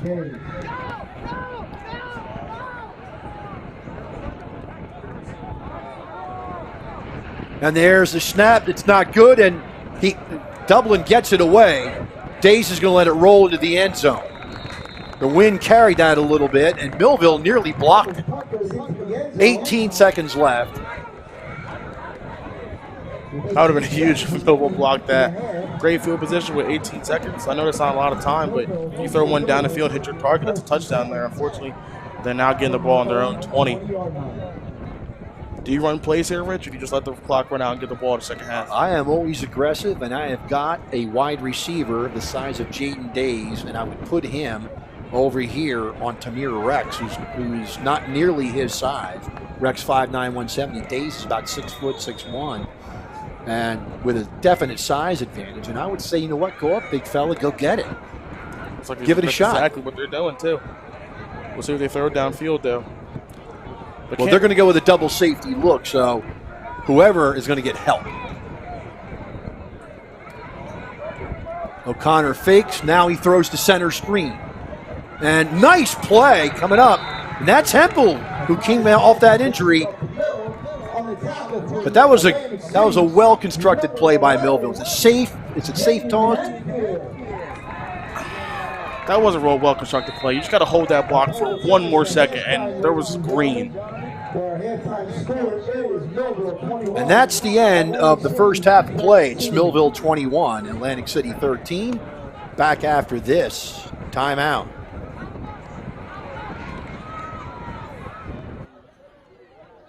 Celebrating moments, honoring memories. Christie Funeral Home in Millville, New Jersey has over 125 years of dedicated service to the community. Whether you choose burial or cremation, you can hold a funeral service to honor your loved one. We are happy to provide a traditional funeral or something completely unique. Our honest service and commitment to excellence have served our customers well, and you can rest assured that we can assist you in your time of need. Christie Funeral Home in Millville, New Jersey. Imagine living without pain. For over 35 years, Doctors Beebe and Doyle have helped thousands of people find relief from all types of pain. Millville Chiropractic Center has 4 doctors on staff specializing in hands-on or light-touch, drug-free pain relief methods. The examination, x-rays, therapies, and adjustments are all performed at one location. Schedule a consultation today. Enjoy life without pain and discomfort. Millville Chiropractic Center, the area's #1 pain relief center. Hello, my name is Craig Atkinson, and I am president of the Millville Thunderbolt Club. The mission of the Thunderbolt Club is to enhance the athletic experience of Millville High School student athletes. We provide a myriad of services for these athletes, including end-of-year recognition banquets for all teams, stipends for teams and individual athletes, college scholarships of $35,000 per year, meals for special events, as well as hosting the Mike Trout Millville Thunderbolt Club Golf Tournament and the Millville Sports Hall of Fame. Please visit our website at millvillethunderboltclub.com for additional information. At Mintz Insurance, we're proud to have been serving our customers for nearly 80 years, offering 30 different insurance products for your auto, home, and business. And to help ensure that you're getting the best rates possible, we give you up to 3 quotes for every policy, so you can choose what's right for you. At Mintz, we're part of the community, local representatives, supporting events, and proud of it. It's part of who we are. Mintz Insurance. Call today and find out how we can help you save on insurance, or visit us at mintzinsurance.com. It's time for sports on the Quinn Broadcasting Network. QBC brings you local sporting events, action-packed specials, and play-by-play coverage of the area's sporting activities. From Pop Warner to college sports, Quinn Broadcasting covers it all. Join us now here on QBC for today's exciting event.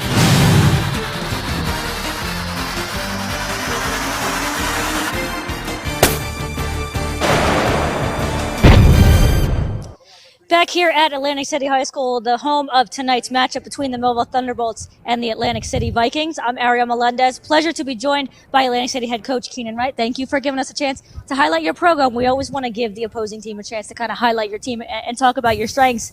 And we definitely want to talk about your game last week against Mainland. Obviously a big win for you guys over a very strong Mainland team who's usually, a pretty good team.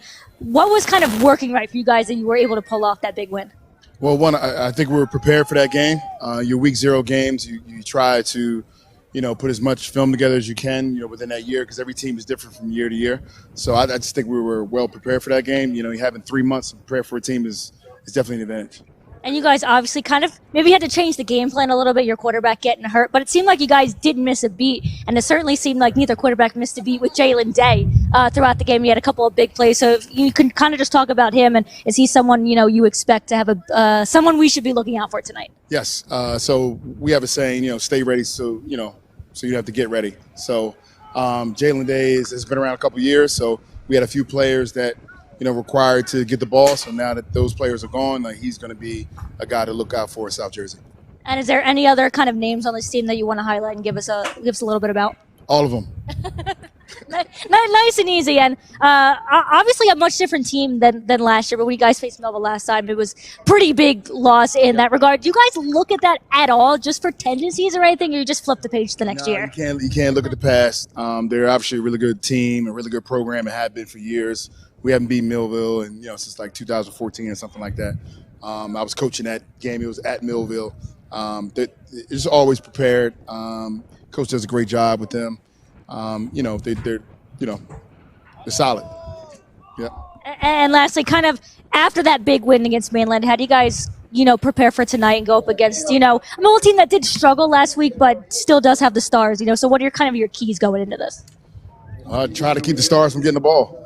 They're going to get the ball. They always have some guys that can take it to the house at any moment. I think we have some guys too. But you just try to do your best.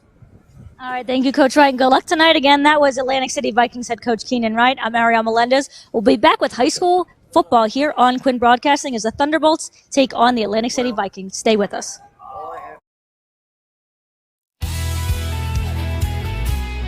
Family owned, service oriented. Since 1960, Allen Associates has been a leader in insurance and financial services. We provide insurance services to roughly 300 groups, ranging from 2 to several thousand lives in the private. TD Bank sees millions of transactions, but we never forget it's the humans behind them that matter most. So, even though we're leading, changing where and how people bank, and we have the financial strength and industry expertise to support small and global businesses, we'll always believe in putting people first. And believing that is how we're making banking unexpectedly human.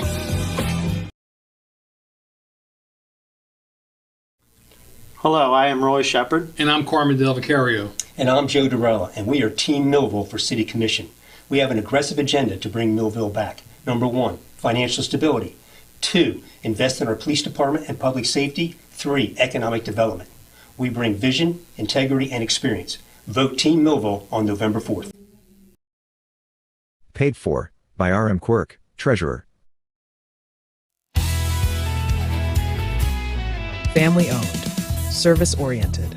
Since 1960, Allen Associates has been a leader in insurance and financial services.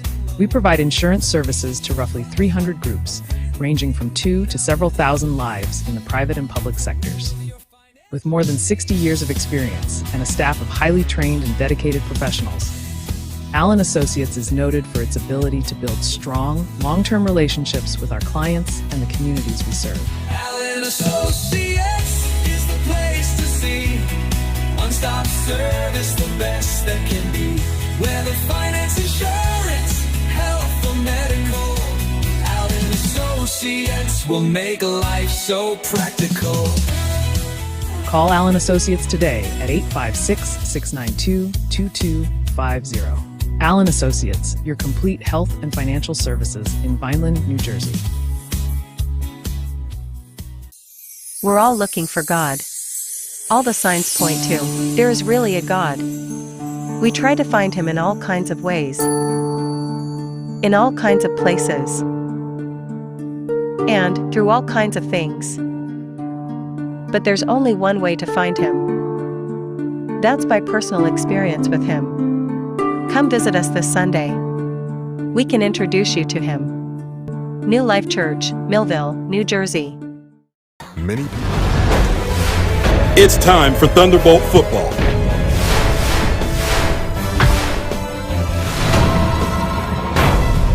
Let's get ready for kickoff.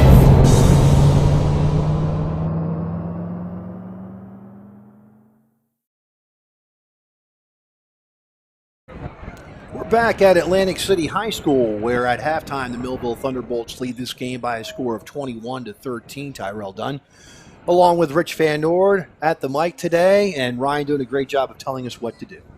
So, Tyrell, you take a look at Millville, still making mistakes, but they're playing a little bit more crisply on offense, not so much on defense with the tackling. No, I like I said in the first half, the football in me, the kid who grew up in Millville, played for Millville, was taught to tackle with my arms around a defender. Yes, like I said, the hard hits are awesome. You want to see that guy. You want to hear the pads clack together and that guy fall back and your friends and all your teammates are all around you. But when you're just hitting them and they're bouncing off, like you can't just do that anymore. Like these kids are shifty. They know how to move their feet. They know how to keep and they have great balance. Yes, exactly. So the tackling is like frustrating me up in the booth watching it, just the arm tackles and stuff like that. But once they get that down, those big plays are going to stop.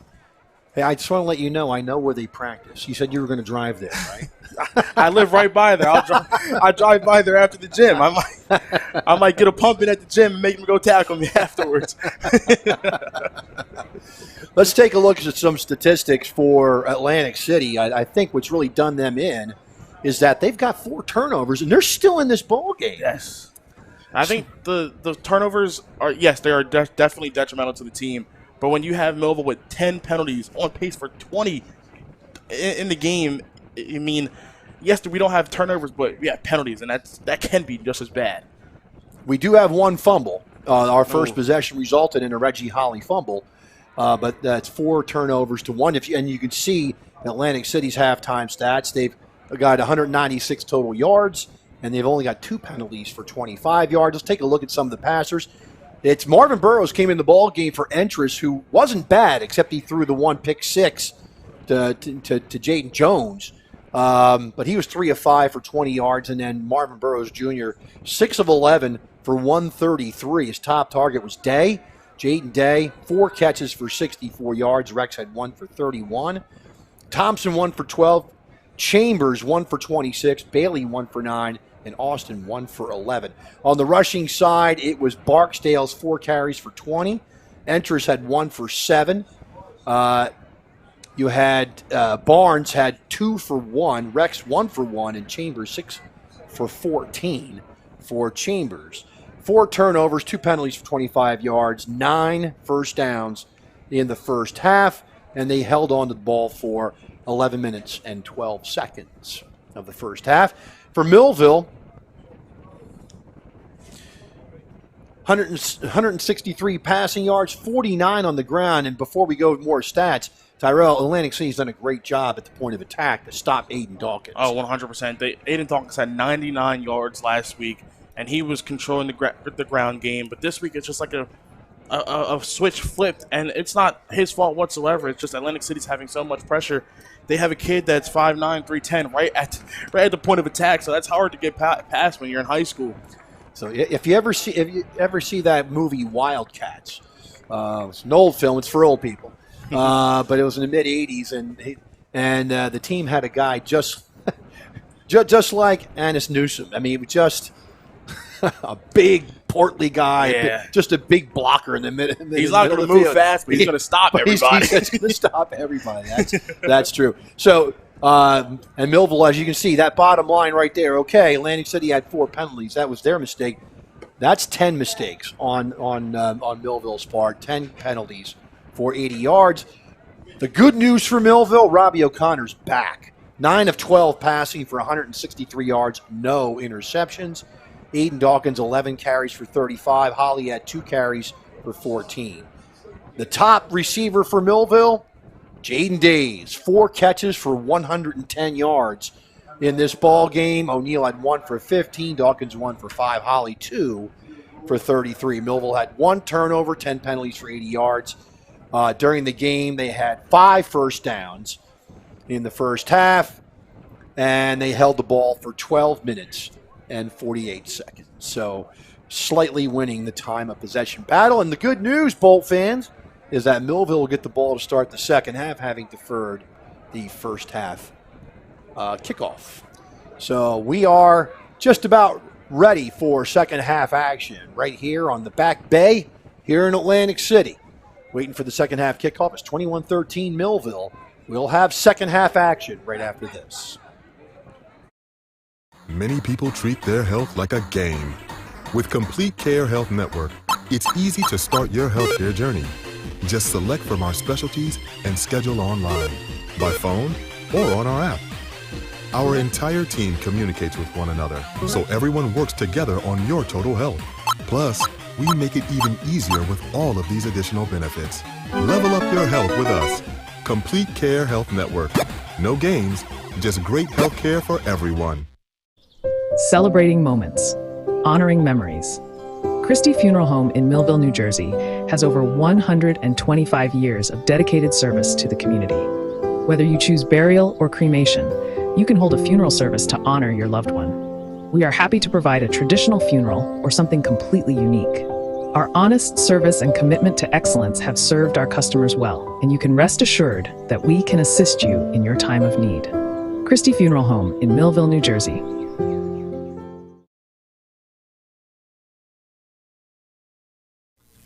Hello, I am Roy Shepard. And I'm Carmen Del Vicario. And I'm Joe Durella, and we are Team Millville for City Commission. We have an aggressive agenda to bring Millville back. Number 1, financial stability.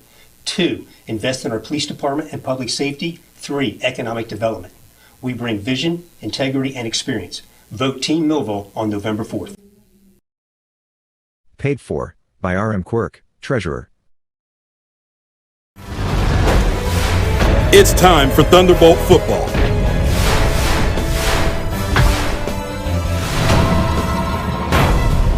Let's get ready for kickoff.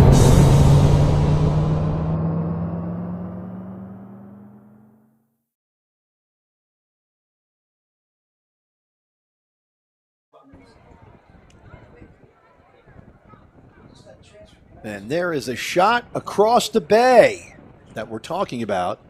As you can see, it looks like a jet skier out there. Nice job catching the jet skier.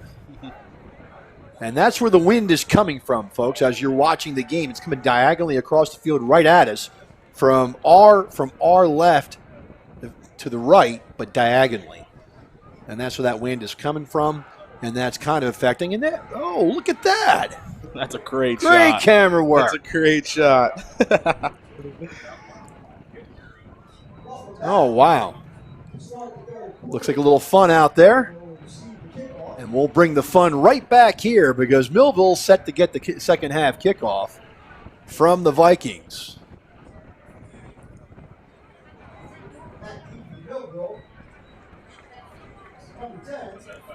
Aiden Dawkins is back. And Jaden Days. Entrance will kick it off for the Vikings.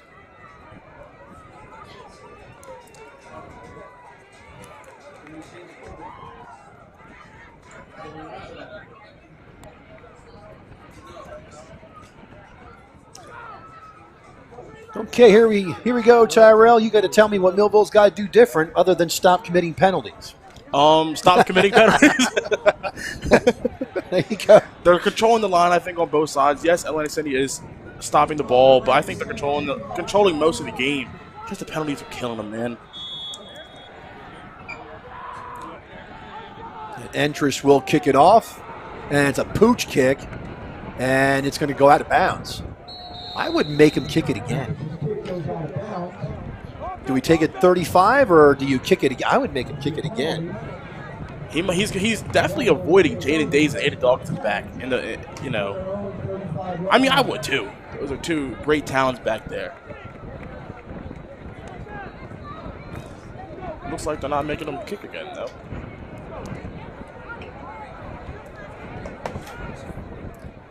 So Millville will put the ball on the near hash mark at the 35-yard line, and that's where they'll take over 1st and 10.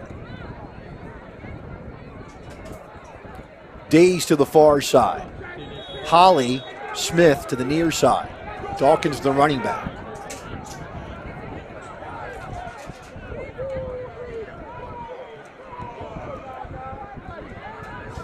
First and 10 for Millville. Handoff. Dawkins are going to go back to the run, and Dawkins gets to the second level on that one. He's going to have about 7 or 8, depending where they spot the ball. They'll spot it at the 43. It's going to be a gain of 8, 2nd and 2. That's a great start from not only Dawkins, but the whole Millville offense.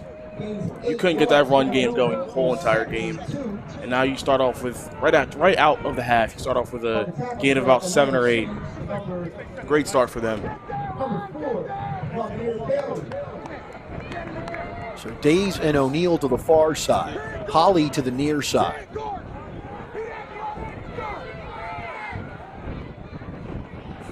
O'Connor in shotgun. It's going to hand it right off. That's Holly across midfield to the 47-yard line. That's a gain of 10 and a first down. Another great run. You can kind of predict, though, which is scary for Millville. You can kind of predict which way it was going because Reggie Holly was a little bit back. He ran a counter, but he was still a little bit back, offset, you can see. Which, if a defense picks that up, they know where they're gonna jump on that. So hopefully Millville can keep that run game going, but they also have to, watch that. And if you watch that play, Aiden Dawkins came out of his position, did a great job on the edge rusher coming off. Was able to stick his shoulder into him. That's team football. O'Connor in shotgun. Again, handoff. Dawkins. He cuts, is able to get some yardage out of it. Gain of 5. It's going to be 2nd down and 5. If he was able to get outside of Reggie Holly, who was blocking on the edge over here, it was all green. He would have scored right there. But good job of Hemphill for tackling him right there for 4. 2nd down 5 for Millville. Ball just short of the 42-yard line. They're going to send Days to the far side with O'Neal. Near side's going to be Holly. Or check that, Smith. Handoff, Dawkins again. Dawkins is going to get 4 more yards to the 38-yard line. It's going to be a 3rd and 1. 4 great runs in a row. And some people may say a 4-yard run isn't good, but 4 times 3 is 12, and that's a first down. That's a first down. That's exactly right. That's the math I always use. I knew I went to Millville, but I can do that. I can do that. Days to the far side. Smith and O'Neal to the near side. Again, they go to the double running back set on 3rd down and 1. And this time they give it off to Holly. who does a great job of bouncing the play out. And getting down to the 34-yard line, gain of 4 for Holly and a first down. That was great blocking on the near side by Devontae Smith.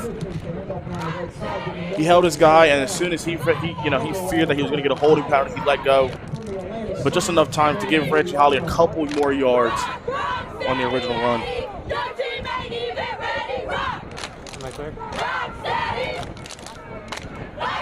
Days to the far side.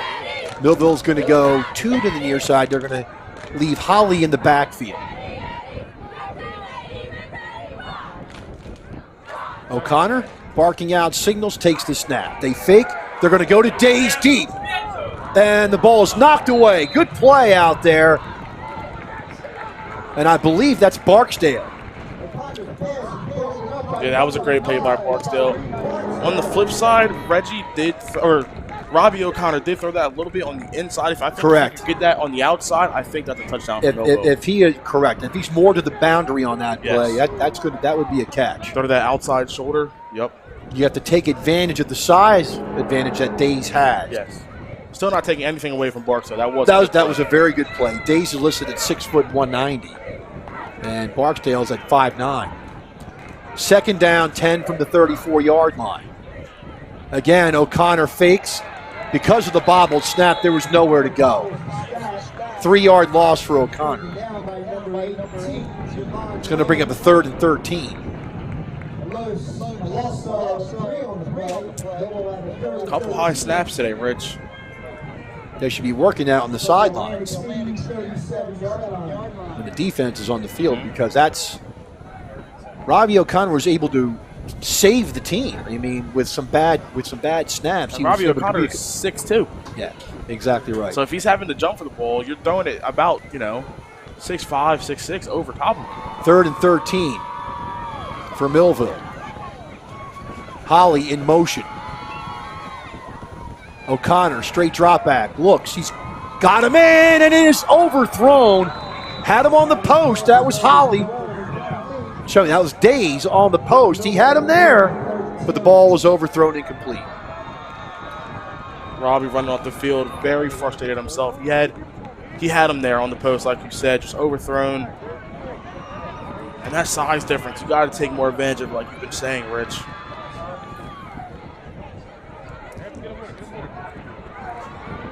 And Jaden Jones will come on and punt it away for Millville. Smart call. It's a 13-yard on 4th down. Yeah, just pin them down deep in their own territory, see if their defense can help out. Jones takes the snap, no rush. There's the kick. And it will hit, goes all the way into the end zone. The wind carries it, so out to the 20-yard line with 7, and the clock is still running and just stop at 7:11.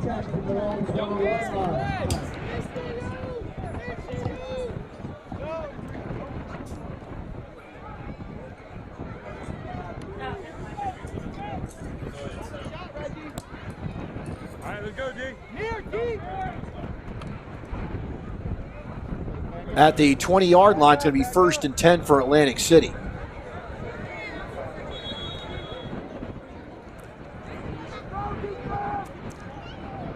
So Burrows is going to stay in, and he's going to have Barksdale along with Barnes as the running backs.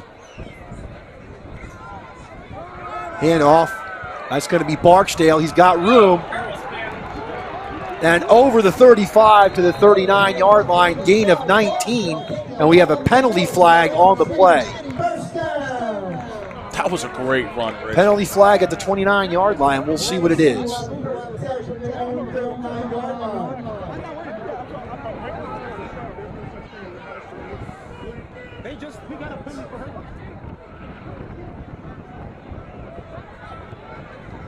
They're gonna wave the flag. So it's going to be a 19-yard run for Barksdale. Who came off limping there. I think after the hurdle, he got hit in the leg. And he's feeling that a little bit, but that was a great run nonetheless. Handoff, Chambers. And Chambers is going to go for 8 or 9 yards. They're going to mark him at the 48. So that's a 9-yard run for Chambers. Millville's got to do a better job filling the gaps, and they're not asserting themselves to the line of scrimmage. It's 2 easy runs for Atlantic City. 2nd and 1 for the Vikings.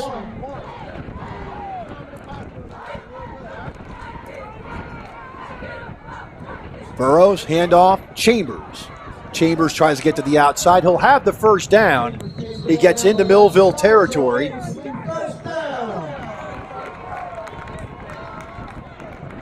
See where they mark the ball. Will be another first down for Atlantic City as Millville all of a sudden forgot how to stop the run. 5-yard run by Chambers. 1st and 10 at the Millville 47. Slip screen, and dropping the pass is Day. And again, uncovered. He was wide open. I seen that. They had the safety running up, but if he would have caught that, he would have gotten at least 5 yards. And he's very shifty where he could have made that guy move and then just seen green. 2nd and 10 from the Millville 47-yard line.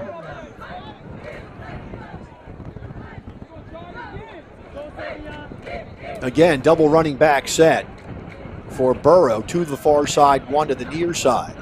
Burrow's going to throw the ball to a wide open receiver, and a good tackle. That is a tackle.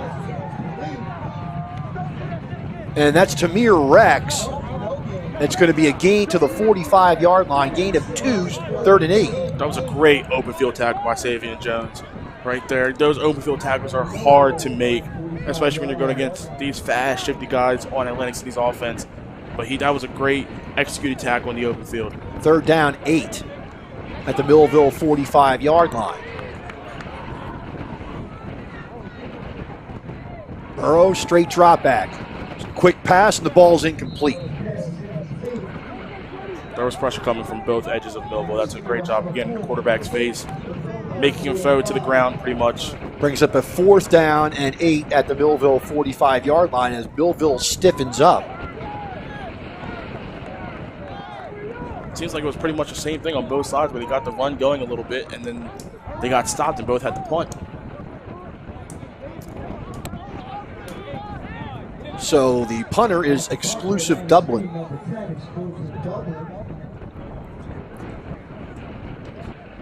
O'Neal's back, and Jaden Days is also back for the Thunderbolts.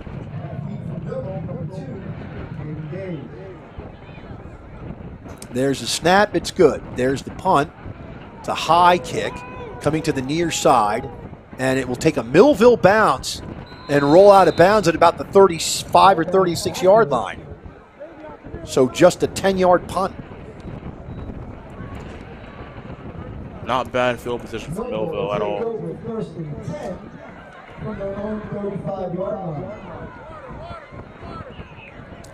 5:14 left, 3rd quarter, 21-13 Millville. Who wants to take control of the game? That's the question. I'd like to see the run game get going again. Set that up and then hit that post again. He was wide open. That size difference is unreal. Millville goes tight formation, just 2 wides, 1 to each side. Dawkins is the running back. 1st and 10 from the 35. They're going to pitch wide to Dawkins. Dawkins finds a crease. 40, 45. They're going to mark him down at the 44-yard line, short of the first down. So a gain of 9, and it's going to be 2nd down and 1. And is there an injured Viking? On Millville's sideline, that was a great blocking by the Millville's left side.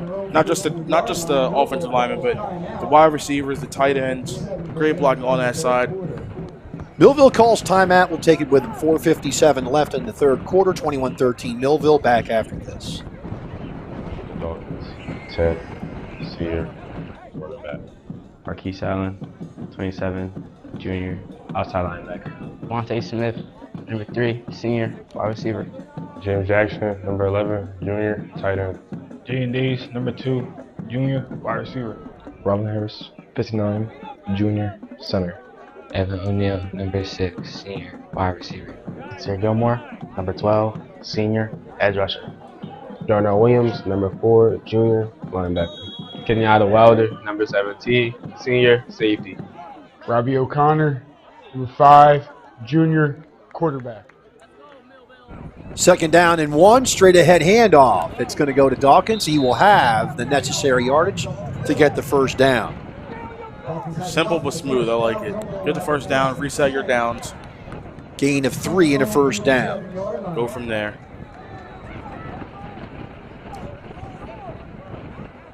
So Millville 1st and 10 at their own 47. And the wind is now getting pretty nasty. It's picking up out here. 1 wide to each side.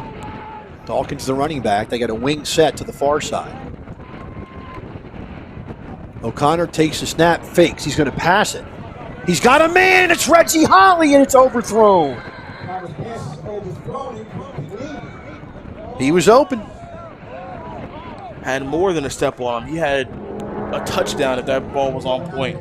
Great move by Reggie Holly off the line. And in this, with his wind blowing so hard across the field in our face, it's making it tough. I mean, I'm not making an excuse for Robbie O'Connor, but we've heard some pretty vicious gusts coming into the booth, and that has to play a factor in the passing. Thank God we're just sitting in the booth with the windows closed. We don't feel it. So Millville will put 2 wide receivers to the near side, and they're going to go 2 running backs. They're going to put Holly in the backfield. 2nd and 10. They give it to Dawkins, and he is dropped for no gain. Dawkins takes the ball up the middle. No gain on the tackle. Number 9, Omar Kelly.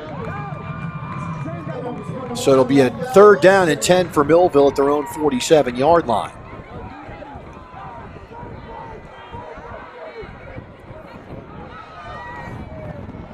Millville has a 3rd and 10 on their own 47-yard line. Holly and Smith to the near side, O'Neill and Days to the far side. 3rd and 10 from the 47. O'Connor back to pass. He's got a man. It's caught. It's Devontae Smith. Down to the 29-yard line of Atlantic City. 24 yards to Smith. Great pass, great catch there. Looked like a bullet pass right at Devontae Smith, but anything that's coming his way, it looks like he's going to catch it. As we seen last week, an amazing catch against RV.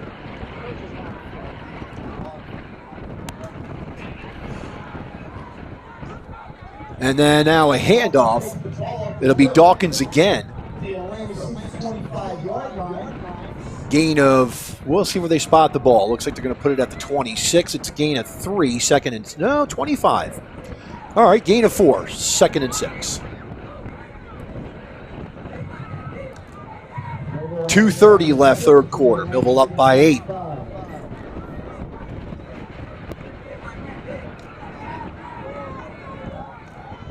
Again, the double running back set with 2 wides to the far side.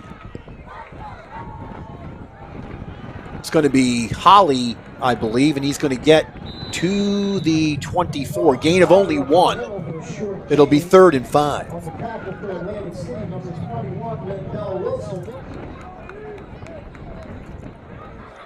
I say go back to the pass here, get a quick slant, get the first down, like they did with Devontae Smith a couple plays ago. I can tell you something. The way they're playing the inside run, Tyrell, I think that a jet sweep to Days would go for a touchdown. Yeah, it was open earlier. If they go back to that, they're definitely not expecting that because they haven't ran it all game. That's right.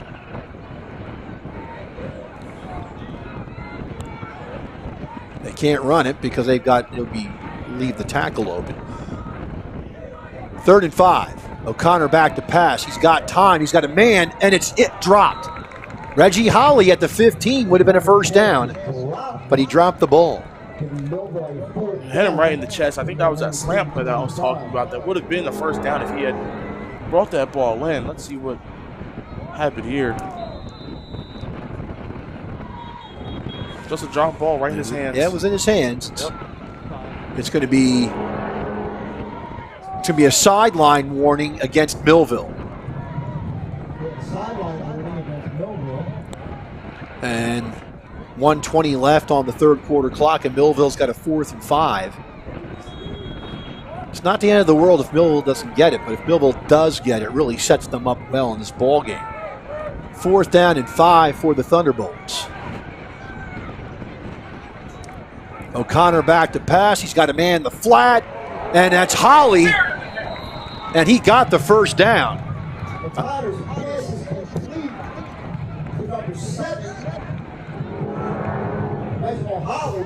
Let's see where Holly is.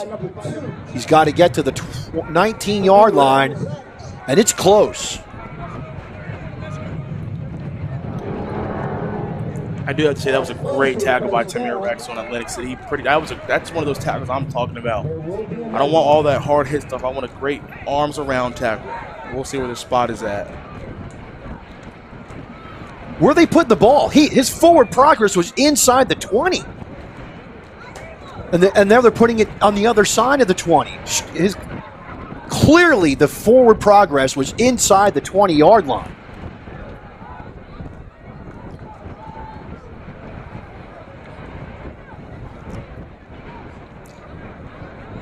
Yeah, I don't agree with this, Tyrell. If we can get that play back after the measurement, Ryan, because you can clearly see where the contact took place.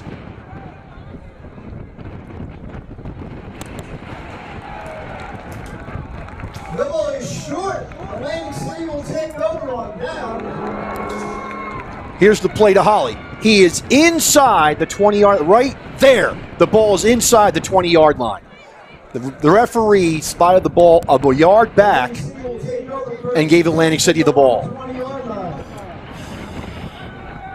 As unfortunate as that is, like you said, that's not the end of the world for Millville. The defense has been stepping up.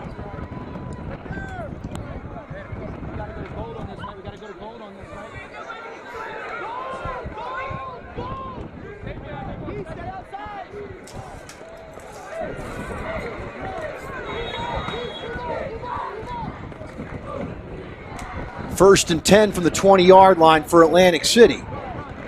Handoff. And getting out to the 39-yard line. Let's run this play back because Barksdale is going to get 19 yards for Barksdale.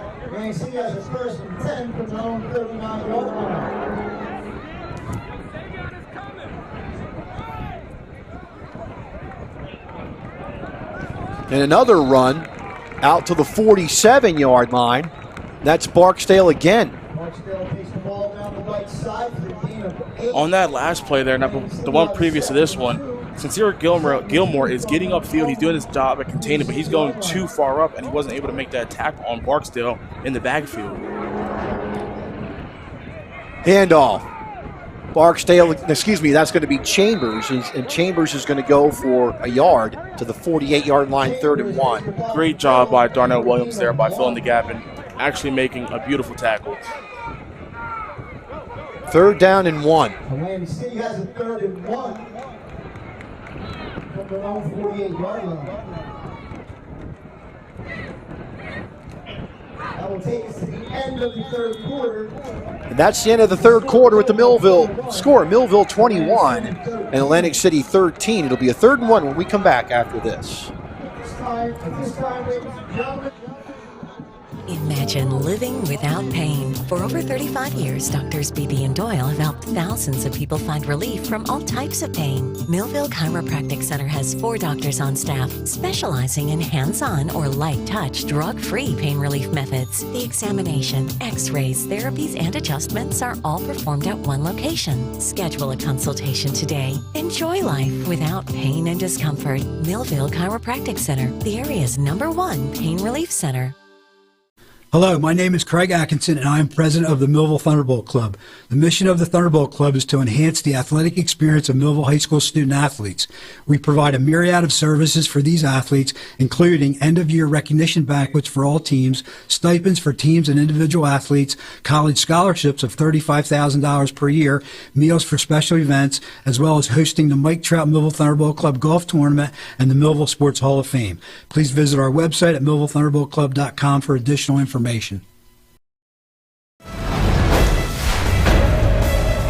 And now, back to the game.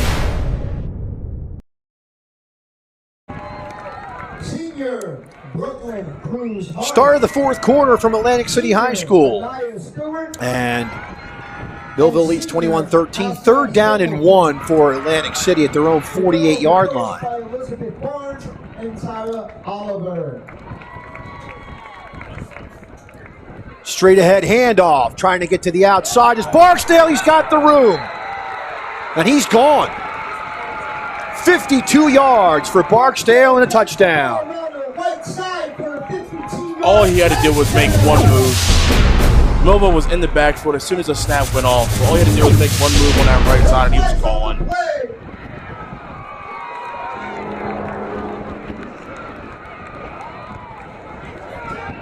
This is why Keenan Wright, coach of Atlantic City, wanted his players to do track, whether it be in the winter and or the spring. He wanted his players to get faster, and that just shows it right there. And Atlantic City looks like they're going to go for 2. Atlantic City's offense stays on the field for the 2-point conversion.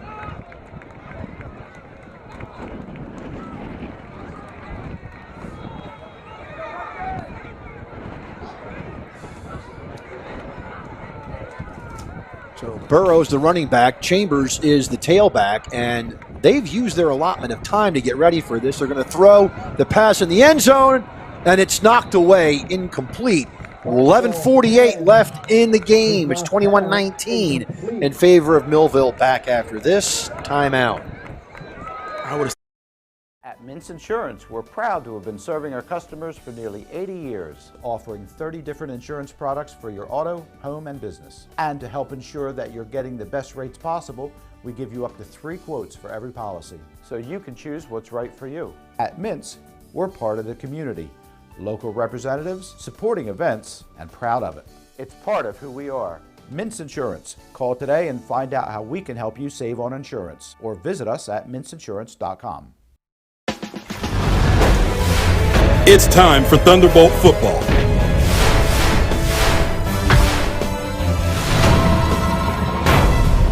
Let's get ready for kickoff.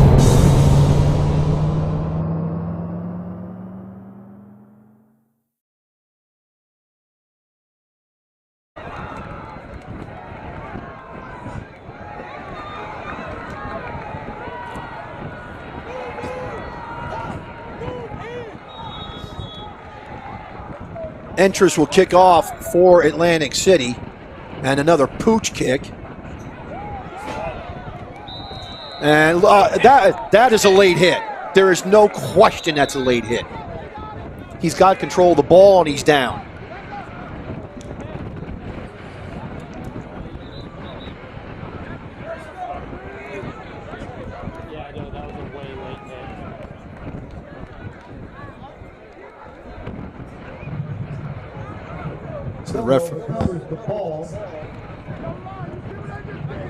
Personal foul. They do call it against Atlantic City, so as they should. Millville will start from midfield.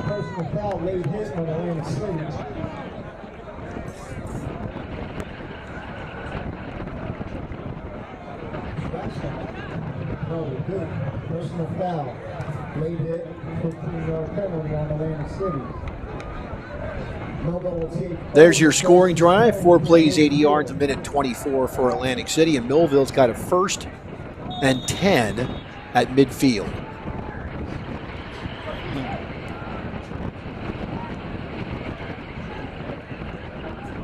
First and 10. Handoff. Dawkins caught in the backfield, breaks a tackle, and gets back to and there's a fumble, it looks like, and Atlantic City has it.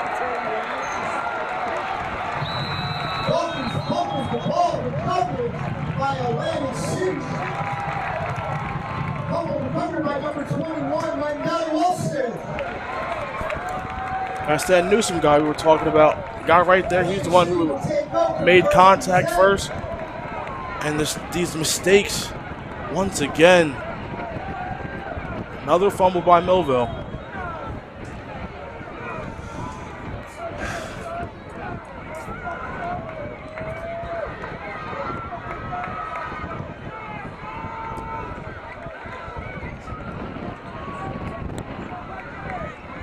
And an injured Atlantic City player will take a break. 21-19 Millville. Back after this. TD Bank sees millions of transactions, but we never forget it's the humans behind them that matter most. So, even though we're leading, changing where and how people bank, and we have the financial strength and industry expertise to support small and global businesses, we'll always believe in putting people first. And believing that is how we're making banking unexpectedly human. Life puts a lot of demands on us. There's our jobs, those community and charity projects, our friends and the demands of the family, Happy birthday. birthdays and homework, the upkeep and maintenance of our homes, cars and possessions. Maybe it's time to really weigh out the things of greater importance, our relationship with God. Let us help you. New Life Church, Millville, New Jersey. Many people treat their health. And now, back to the game. 1st and 10 for the Vikings at midfield. Millville's defense needs to bow up here. Handoff. And that is Chambers for a yard. Hands off to Chambers off the middle. Great penetration from up front right there by Millville.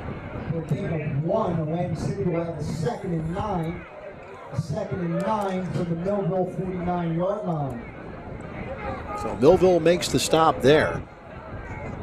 They got to have 2 more of those, Tyrell. They do. They've been struggling with that, though. They're struggling to stop the run, which they were doing a great job of in the first quarter, in the first half, actually. They bring Jayden Hemphill in, their linebacker, as a wing set here. Barksdale's the running back next to Burrow.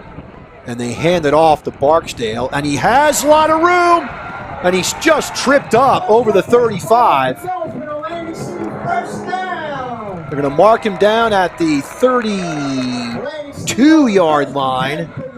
That's 17 yards for Barksdale.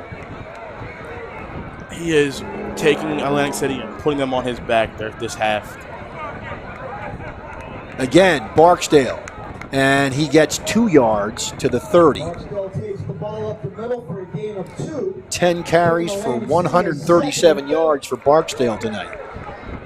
Millville's defense not wrapping up. It's easy to run through arm tackles. Yeah, because you're only, running through a portion of somebody's body, not their whole body. 2nd down 8 from the Millville 30-yard line.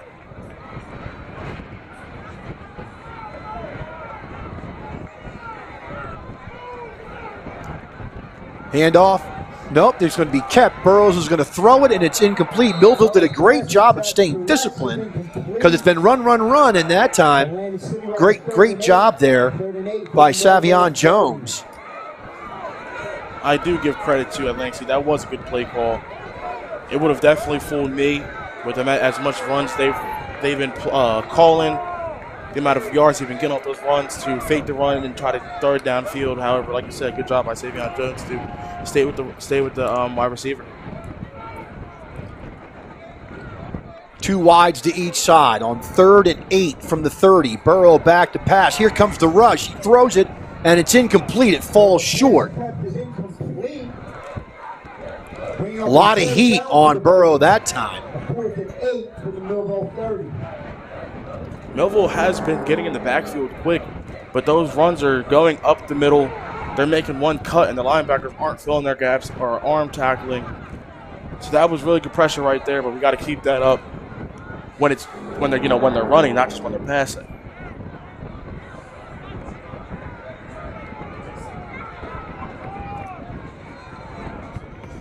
4th and 8 from the Millville 30. Here comes the blitz. And they've got Burrow, and they drop him. They're going to call him for a face mask.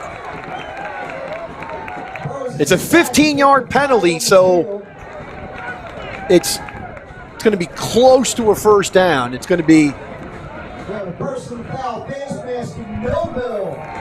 It's not a first down. Oh, whoa, whoa, whoa. It's not a... It's not. It's down to the 24. It should be 4th and 2.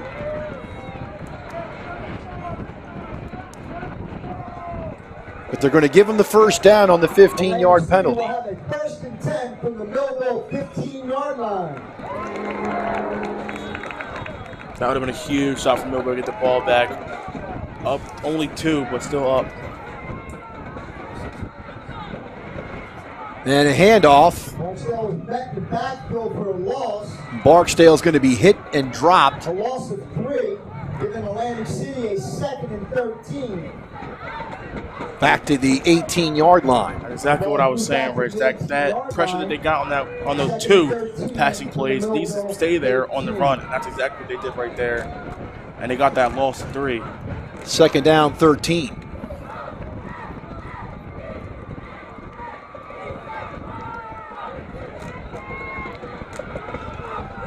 Again, Millville outflanked to the far side. Now they're going to come across the formation with motion.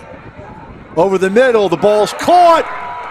Touchdown. For the Atlantic City, touchdown. 18-yard pass today, and it's a touchdown for Atlantic City.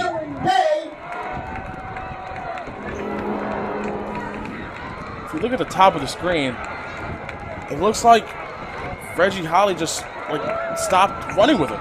I don't understand that. I'm confused on. Holly was right there step by step with him, but he just stopped running, and that gave him the touchdown. So Entris will kick the extra point. Snap, ball down. The kick is up, and the kick is good. 8:30 left in the ball game. 27-21 Atlantic City. Back after this timeout. Many people treat their health like a game. With the Complete Care Health Network, it's easy to start your healthcare journey. Our mental health services focus on the emotions and behaviors that affect your overall well-being and features psychiatric, counseling, and addiction services, including our exclusive Fresh Start program, designed to help combat the opioid epidemic in our communities, plus all the other specialties you expect from Complete Care. Level up your health with us. The Complete Care Health Network. No games, just great healthcare for everyone. It's time for Thunderbolt football.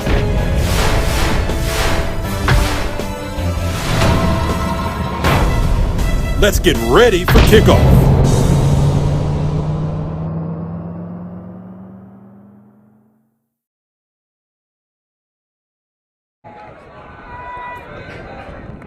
Holly back deep. Also, Aiden Dawkins back for the Thunderbolts. Comes to one of the up backs for Millville, who makes a good move and gets it over the 35-yard line. That's Kenyatta Wilder. And Millville will have decent field position. That was Kenyatta Wilder again. 2 catches on 2 kickoffs, trying to return it and give his team a better field position, which they need a lot. So Millville, the bad news is that they've lost the lead. The good news is there's 8:19 left and they've got a timeout remaining. Or 2 timeouts, excuse me, remaining. They're going to go to that double running back set. 2 wides to the far side for Millville. Holly now sets in the slot. O'Connor, slip screen, Days again. They're going to go back to it. And Days is going to get 2 or 3 yards, as that time Atlantic City was able to defend it. That's another one of those plays where it's like if you beat that one guy, just that one guy, you're seeing nothing but pretty much green, or there's probably one more guy you have to beat, but unfortunately he can't get past that one tackler. 2nd down, 7 for the Thunderbolts. Two wides, far side, Days to the near side. No safety help for Tamir Rex if they want to go one-on-one with Days. And they hand it off to Holly. Holly will struggle. He gets to the first down. Hand off to Holly up the middle. Out to the 46-yard line. It's going to be a gain of 8 and a first down. Great piece of running by Holly right there. He got grabbed a little bit early and then kept his feet chopping, kept his feet moving, got the first down. Ball at the 46-yard line, 1st and 10 for Millville. Clock continues to run. 7:20 left in the ball game. Millville down by 5.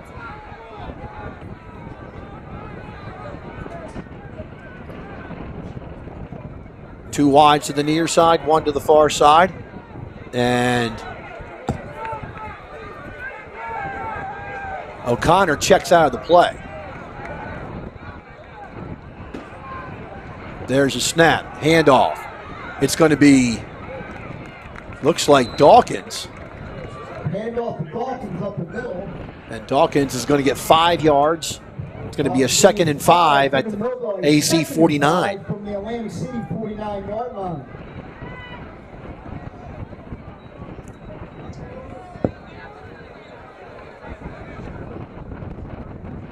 Second down, 5 for Millville. Two wides, far side, Days near side. Two running backs set for the Thunderbolts.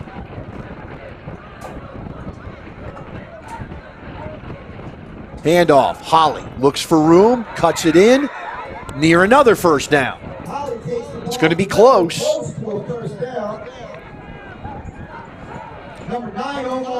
going to be a 4-yard gain. It's going to be 3rd and about 2 footballs. Maybe I didn't see exactly what Reggie Holly saw, obviously. But look, if he kept bouncing out to the outside, he had a little bit of room to at least get the first. But once again, I'm not him. 3rd and 1 from just inside the 45-yard line. They hand it off to Holly. He has the first down. He's there. Holly takes the ball to the middle.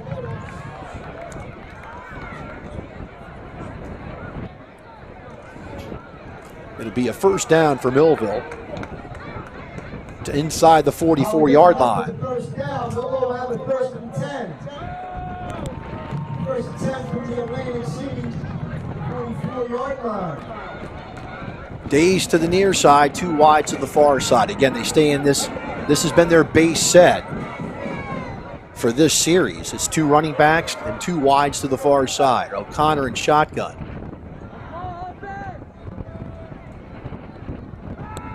Handoff, Dawkins, and this time they trap him, and he's gonna lose yard. It's going to be a 2nd and 11. As that time, Atlantic City just sent the house through the A gap.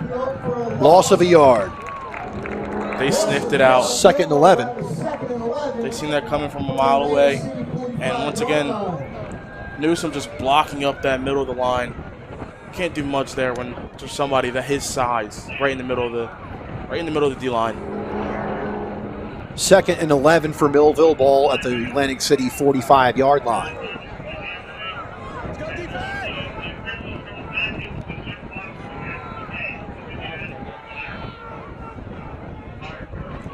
O'Connor with 2 wides to each side is going to hand it off to Dawkins, and he is hit and dropped.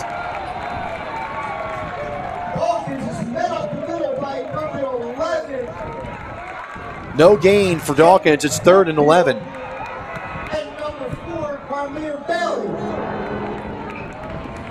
Millville loses the yard on that, bringing up a 3rd and 11. So it's 2 down territory for the Thunderbolts here. They need to pick up the first down.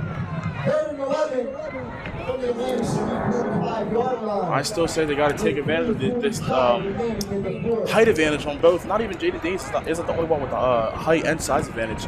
Reggie Holly also has a height and size advantage as well on his defender. And they've got single coverage here to the near side on their best wide receivers, both of them. O'Connor back to pass. He's got a man, and it is nearly intercepted. It's like that pass went to no man's land.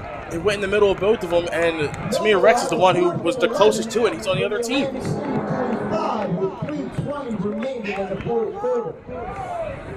So 4th and 11 for Millville, ball at the 45, and this is danger territory for the Thunderbolts. Again, they're going with no safety help, and you would think a deep dig or something of that nature is going to work, but that ball went into no man's land. Robbie is getting good protection. If he waited for that, if he waited for Reggie or Jaden to hit that post and let their route develop, he's hitting him over the middle of the field. 4th and 11. Straight drop back O'Connor. He's being dropped. They brought the edge blitz, and O'Connor goes down. That's Omar Kelly. Coach Wright was high on him before the season in an interview he had in June. Loss of 14 for O'Connor. He highlighted Omar Kelly, and he has shown it tonight with multiple tackles for losses. That sack, that huge sack there, I won't say seals the game, but that's pretty close to it.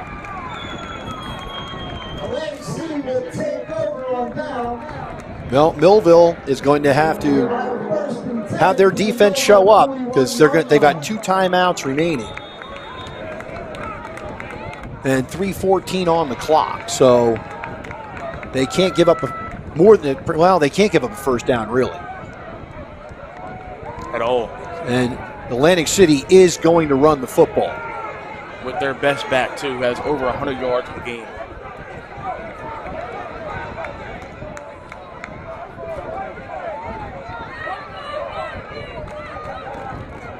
Handoff, Barksdale, and he's going to get 5 yards to the 36. Not good, because like I said earlier, 4 times 3 is 12. That's a first down. 5 times 2 is 10, and that's a first down. So that's even worse. And that's all Atlantic City's going to do. They're going to chew this clock, waste as much of the 40 seconds as they can, run the ball, give it to Barksdale. 2nd and 5 from the 36-yard line. After this one, Millville needs to call a timeout if they can stop them. Create a 3rd and medium. Again, they're going to run Barksdale, and they do get him. Gain of 2. It'll be 3rd and 3.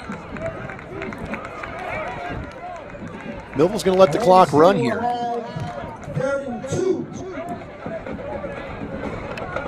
If you're a defensive coordinator, Tyrell, you just sell the house here. You fill the gaps and just send everything in. Because you should know going into this drive exactly what they're doing. They're going to run. They're going to chew the clock. They got to bring single coverage here and bring the linebackers up to the line of scrimmage. 3rd down and 2.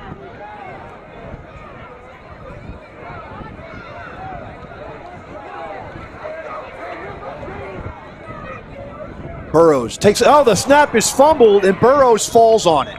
Millville should call timeout to preserve time. And I think they did. And they did. They did. So Millville will have a timeout remaining, and Atlantic City will have a 4th and 11. 42-yard line, giving Atlantic City a 4th and 11 with 1:44 remaining in the 4th quarter.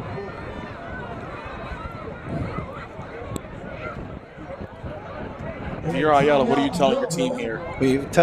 No mistakes. Let him punt the ball.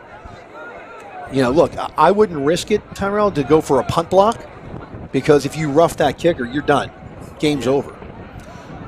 That is very true, Rich. I think if whoever is back, it's probably going to be Jaden Davis. Whoever's back, would you say return it or would you say let it go and then? Oh, no, you've got to catch it. You can't let it roll in the end zone. You've got to get your best athletes out there and get their hands on the ball and try to do something with it. Looks like exclusive Dublin's out there to punt, and Jaden Days, like I said, is going back to return it. And the last time exclusive Dublin punted it, it was a short punt because he's trying to avoid getting it to Days. Right. So if I'm Days, I move up. And which he is a little bit. And there's the kick, and it's going to come to the near side, and it is going to roll into the end zone. Wow. No. At the 2-yard line. Wow.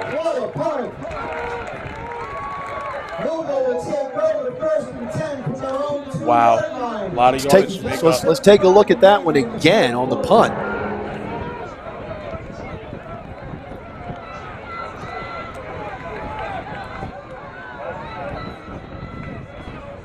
So wait a minute. So the punt was 1 yard out of bounds, 2 yards into the end zone, and okay, can't make heads or tails of that one.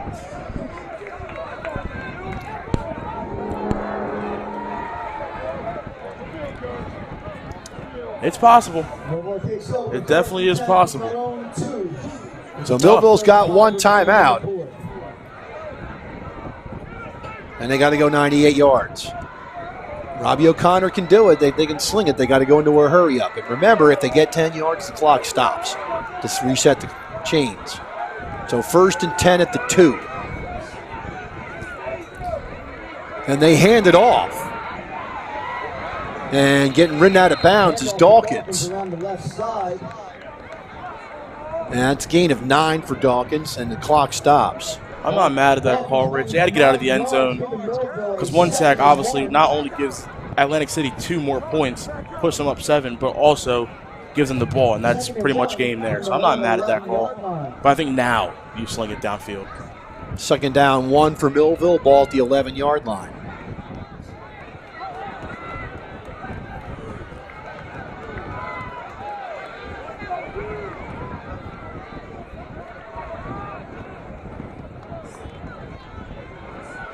Second down and 1 for Millville. Millville goes 3 wides to the far side.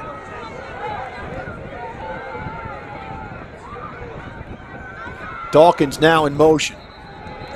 And now we have a flag. And of course it's going to be on Millville. They're their own worst enemy, Rich, here. With the arm tackling, with the penalties, and I feel like I'm repeating myself from last week, saying the same exact things. Already we're in double digits in the first half of penalties, and they're just adding on to that tally. 6-yard line.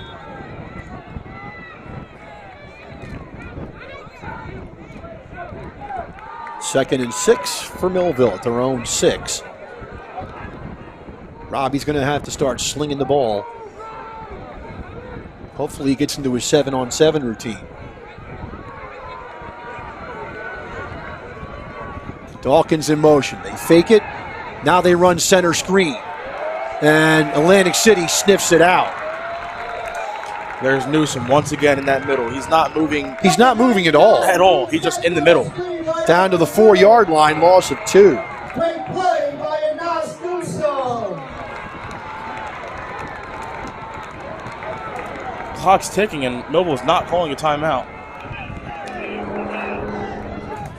59 seconds left, and Millville is just taking their time. I don't understand. They should have a play called.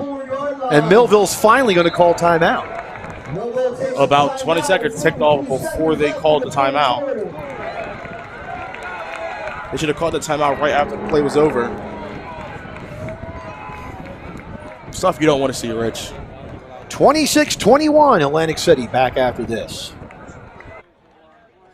Celebrating moments, honoring memories.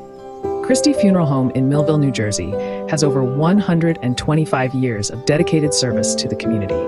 Whether you choose burial or cremation, you can hold a funeral service to honor your loved one. We are happy to provide a traditional funeral or something completely unique. Our honest service and commitment to excellence have served our customers well, and you can rest assured that we can assist you in your time of need. Christie Funeral Home in Millville, New Jersey. And now, back to the game.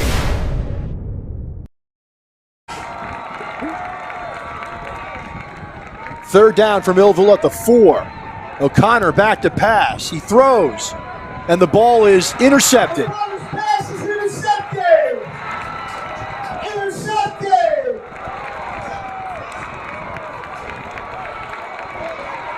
That's Barksdale, the MVP of this game. Barksdale, and also 45 seconds left in the fourth. Omar Kelly. Also, I would say the 2 stars of the game are Omar Kelly and Barksdale.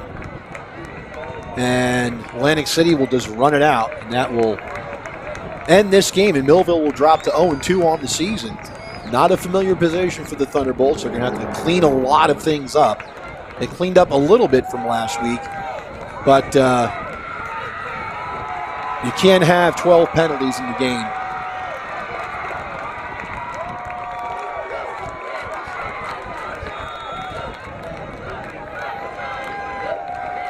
Yeah, Atlantic City's going to come out in victory position as they should. They're on their revenge tour. They beat Mainland last week, who they hadn't beaten in over 10 years. Going to beat Millville today after having beaten them in however long. It's frustrating to see, Rich. Penalty on the Vikings, bringing the ball back 5 yards.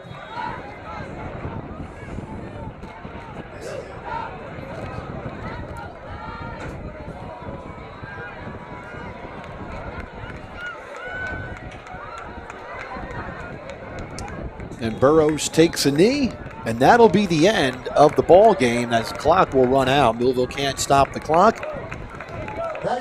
And Millville will drop to 0-2 on the season. Atlantic City is 1-0. We'll wrap it up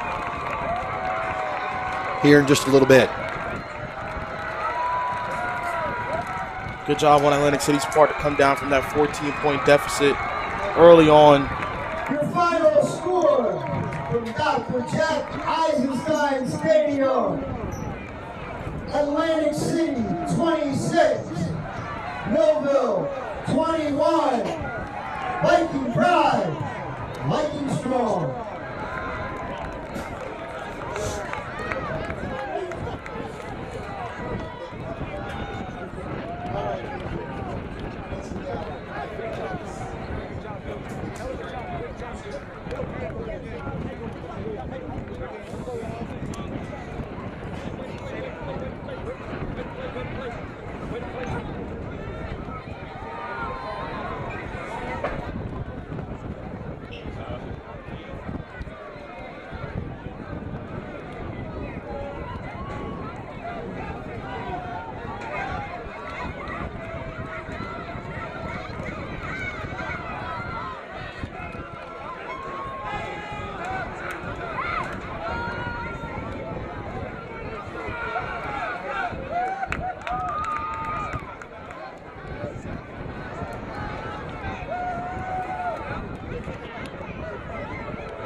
At Mintz Insurance, we're proud to have been serving our customers for nearly 80 years, offering 30 different insurance products for your auto, home, and business. And to help ensure that you're getting the best rates possible, we give you up to 3 quotes for every policy, so you can choose what's right for you. At Mintz, we're part of the community, local representatives, supporting events, and proud of it.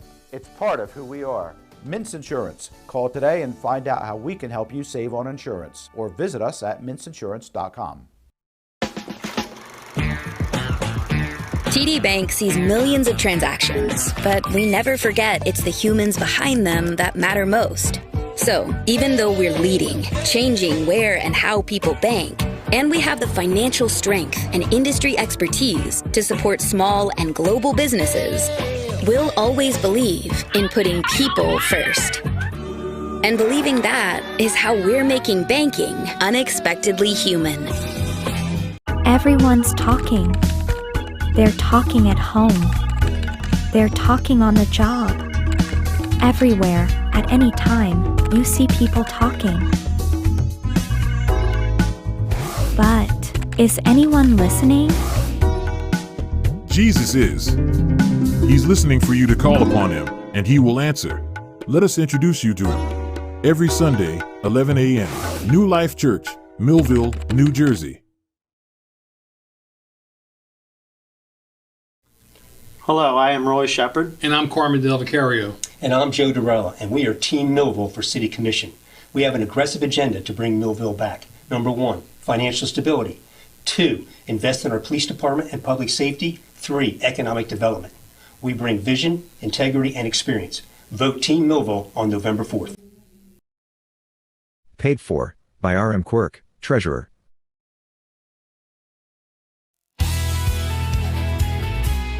Family owned, service oriented. Since 1960, Allen Associates has been a leader in insurance and financial services. We provide insurance services to roughly 300 groups, ranging from 2 to several thousand lives in the private and public sectors. With more than 60 years of experience and a staff of highly trained and dedicated professionals, Allen Associates is noted for its ability to build strong, long-term relationships with our clients and the communities we serve. Allen Associates is the place to see. One-stop service, the best that can be. Whether finance, insurance, health, or medical, Allen Associates will make life so practical. Call Allen Associates today at 856-692-2250. Allen Associates, your complete health and financial services in Vineland, New Jersey.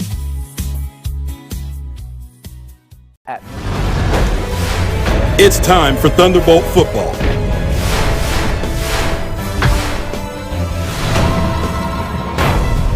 Let's get ready for kickoff.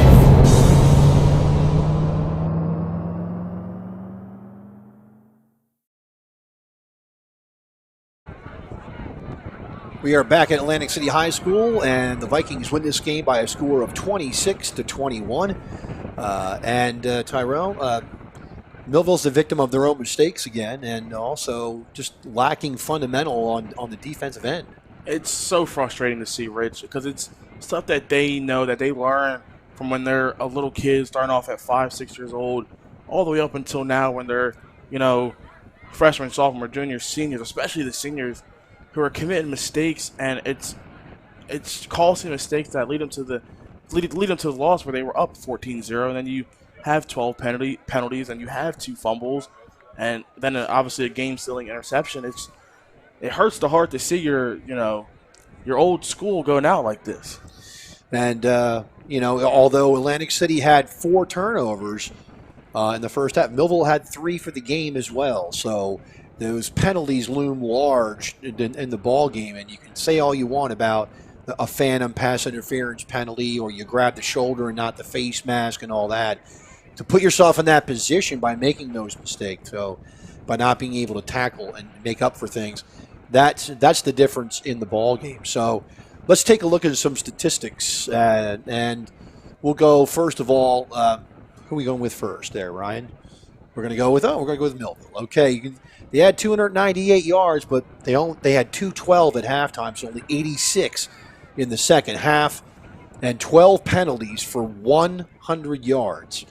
Again, for the second straight game, a load of penalties that you just can't commit, and if they can cut that in half, they're probably winning this ball game without question. I think they're winning both ball games, honestly, and it's like, unfortunately, they can't be the Eagles where they get loaded up with penalties and end up coming out with the win. Right. But it's just stuff that they have to. That's internal. That's not even. I think that's not even a coach's issue. That's a player's issue where they have to. Robbie O'Connor, 13 of 22 for 192 and 1 interception. Aiden Dawkins rushing, 23 carries for 81 yards. Robbie O'Connor, 17 yards lost on 2 sacks. Holly, 8 for 42. Jaden Days, 5 for 113 yards for Millville catching the football. For Atlantic City, Burrows was 9 of 16 for 153. As you can see, very balanced offense, 179 on the ground, 173 passing, only 4 penalties, so they were very disciplined in this ball game. And Barksdale, 13 carries for 141 with Day, 5 catches for 82. That's the difference in the ball game. Atlantic City Stars stepped up, and they win the ball game. Barksdale not only had that many yards on the ground, but he also is the one who had the game-sealing interception. So not only is he producing on offense, but he's also producing on defense, which in high school you need those two-way players to step up on both sides of the ball to help you win that game, and he, in fact, did that tonight. So we're going to head down to the field. Ariel Melendez has our player of the game. Oh, excuse me. Sorry about that. I'm a little premature, says Ryan, so I apologize for that. Millville takes on Mainland. Millville does take on Mainland next week, and it's going to be a must-win for the Thunderbolts because, you know, Kyrie Barksdale is on the field with Ariel Melendez. Back here at Atlantic City, as the Vikings are now 2-0 on the season. 2 big wins against some tough opponents as they come out with the 26-21 victory. Ariel Melendez here. Pleasure to be joined by 2 stars of the game, Marvin Burrows and Kyrie Barksdale. We're going to start with the quarterback here, Burrows. 9 of 16, 153 yards is what we have you at.